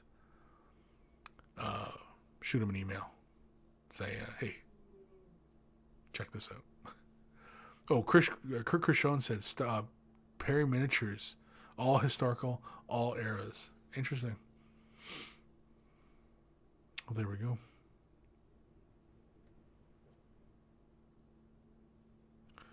Shoe 720. Nothing in 40K cannot be solved by a liberal application of pauldrons. Okay. Kurt Krishon, Go Perry Miniatures, plastic and metal, very good quality, do box sets. All right.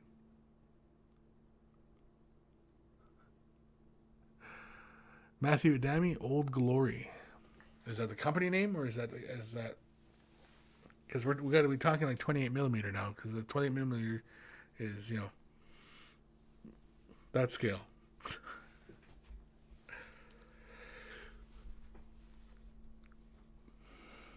Shoes from 20. If your armor is 99% skulls, pauldrons, and lack of head protection, then you, my friend, are immortal in 40K. Yeah, I don't know why everything has to have skulls in 40K. I mean, like having skulls on stuff looks pretty badass, but do you really need, that many skulls on stuff? Do you need everything to be shaped like a skull? Do you really need that? I don't know. But it makes things look scary. Oh, holy moly. I need another little sip here. Water. Old Glory's company name. Okay, so check them out. Mixologist. Old Glory.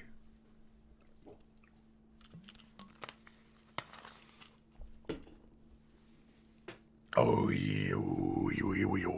Okay. Time we at 3 minutes 2. 3 minutes 2. And I have one more email here. But man, it looks like a long one. Oh, but it looks like a good one. Screw it. Let's do it. Screw it. This is from Renee. I don't know if he's got an online handle or not, but no, it's just Renee. Okay. Hi-ho, Kris. Hi-ho. Thanks for all the content you share on YouTube, your blog, and mini wargaming. I quickly got addicted to Way of the Brush while I was having my painting sessions at evening. In order to push your pick addiction a little more, here's the newest truck in a wagon. Here's the newest truck in the wagon fleet of War Boss. Was it Crockrot? Crockrot? Holy man. Anyway, Goldjaw. He wanted some all-terrain transporter LCVB style for the boys and got one from his big Mac Glue Sniffer. Me, myself. Glue Sniffer. I like that name for an orc. Glue Sniffer. My name is Renee and I'm from Germany. In the modeling hobby since late 80s, I found my way to 40K around 97 when orcs were funny-looking, weird dudes. I considered myself an orc-o-maniac. Since then, I really like the new design of the greenskins since 3rd edition, so this was the start of my big orc army Crockrot's clan. I'm really enjoying the way they approach the orcs in hobby terms, from painting converting. Really like to give them a dirty, chipped look like a post-apocalyptic stuff in Mad Max or Waterworld. In contrast to my cartoony orcs from 2nd edition, in the grim dark future, there is no polishing wax. I think the worldwide community is really great and very inspirational, so I want to give something back as I've given so much input by other painters and kit bashers. I hope you like the pics. As always, I want to improve myself. Any comment, criticism is much appreciated. One question at the end. In the future, I'm planning to start an Eldar army from Craftworld Luganath. Something different, shiny armor, bright colors, snow bases instead of orc desert theme. But because I'm not used to painting orange so much, I'm unsure how to shade highlight properly. Should I use cardboard crimson or fugan orange? And for the edge, highlighting yellow or white. Thanks, Renee. P.S. The number plate at the back is actually representing German number plates for cars. Okay, so to answer this little question here real quickly, I would go with fugan orange to shade your orange, and yellow to shade your orange as well. I really wouldn't take it up to a white. I take it up to a yellow. You could go cardboard crimson to shade your orange, but then I'll end up taking it close towards the red spectrum rather than leaving it kind of a vibrant kind of, warning sign orange kind of thing. And you want to maintain that with the Luganath color scheme, because I'm pretty sure that's the orange helmets with the gray bodies, I believe, isn't it? But anywho, yeah. So let's have a look at his orkies and his orkiness. Very, very cool. I like all this rust and erosion. And also, what I really like too with orcs is when people take the care to make the vehicles look like crap and then paint the orcs and have this kind of smooth quality to the orcs in the flesh. I like that because it's a nice contrast from all the dry brushing you see, and then you have these deliberate highlights applied. I like that. That's very cool. What does it say there? Idem ard, idem low. But I like this. Very, very cool. Lots of orkiness. Bad moons. Very, very cool. I think it looks like they're facing the wrong way, though. Or are they facing the right way? I guess they're facing it. Oh, because it's like Mad Max. You get the thing on the front here. Okay. I get it. I'll shut up. I think something, yeah, like this, like, you're with the whole Mad Max vibe and everything. I don't think you have to be entirely afraid to go with some other colors. Like, I see like the red in here and things like that. But, like, when you got armor plate and stuff, I don't think you have to be afraid with using other colors in there.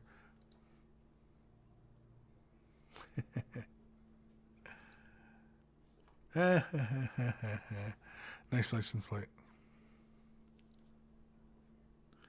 He's got the big old wrecker ball. Very, very cool. That's crazy. I really like, what does he say on the side here? Pig face killers?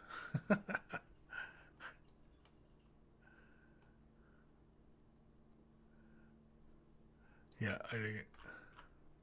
I like it. It's very cool. It's very orky.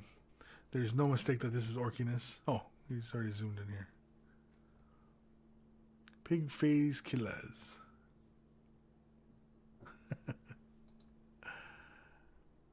Like the mod on the tracks. Very cool.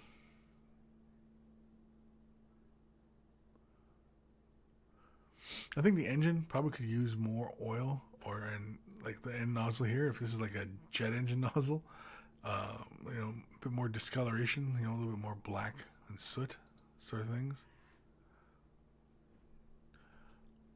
Oh, okay. Wow, this thing is really broad. I had no idea how broad this thing was.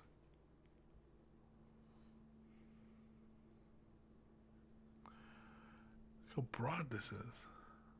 Oh, that's cool.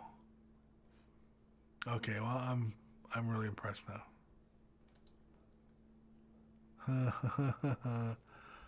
Very, very cool. Oh, I want to see this on the table now. Oh, he's got a little skull in there. Oh, there's a head on somebody's head hanging here anyway. So we're gonna come back.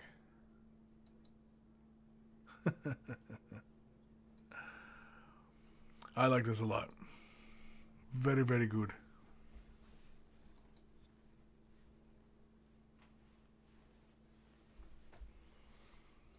Orkiness. Very good. Thank you, Renee, for sending that in. And feel free to send more emails this way, updating us on your army. I'd like to see some of your second edition orcs as well. But yeah, time went 5 after. Holy crap. It's 5 after, which means we're out of time. Back to the comments real quickly here. Let's see. We have anything? Anybody saying anything at me? Not really. Lazy Monkey, you can tell when Kris really likes to paint job because he goes quiet when he's looking. Yeah, well, because I'm absorbing what's going on here. I'm seeing what he's done. I'm trying to pick apart what kind of techniques he did to achieve a certain effect because, maybe I'll want to duplicate it sometime. Who knows?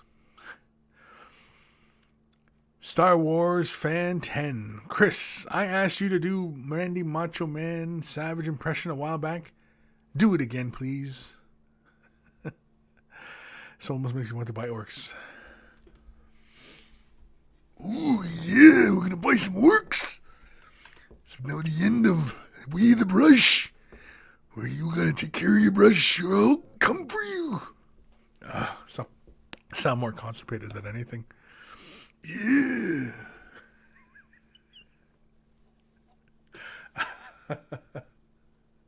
I also try not to blow out anybody's eardrums if they were listening to this with headphones. Gotta have my more coffee. Yeah. So, any questions, comments? Want to send an email to Kris at Mini Wargaming. It's in the description below. You're a commission painter, you want to drum some extra exposure, whatever. Hey, I'm happy to share people's artwork. Because hey, why not, right? Spread the love is really what it's all about. It's all about spreading the love. Because there's got to be more love. Join us on Facebook. Way of the Brush Facebook page. In case you don't want to feel like waiting to send an email and for me to answer your question, send it to Facebook and post it there if you want. The monkeys are always checking in and maybe, they'll respond as well because I know there's many intelligent monkeys who are insightful and as knowledgeable as I in many matters, not just painting, but, in life as well. Johnny Wraith, now we need Macho Man quick tips. Oh, yeah. Ooh, gotta apply the paint now. That's about as far as I can go. I don't know. I think I would destroy my throat by the end of it. So description below. Kris, Mini Wargaming, Facebook, not Mini Wargaming, jeez. Yeah, Kris at Mini Wargaming for email. Way the Brush Facebook page. Oh, t-shirts as well. They help Kris out. And, of course, you always want to look, like you're ready to tear off your shirt and you need Way the Brush. Gotta have Way the Brush t-shirt so you just tear it open. I don't know where it's going with that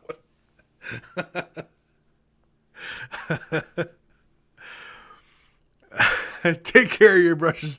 They'll take care of you, and I will see you guys next week in another exciting episode of Way of the Brush, where we'll talk about all sorts of stuff like painting, and you gotta take care of your brushes. I don't know, that's losing a little bit of the Macho Man. That's turning into something else. I don't know what that is, but it's not quite. Ooh, yeah.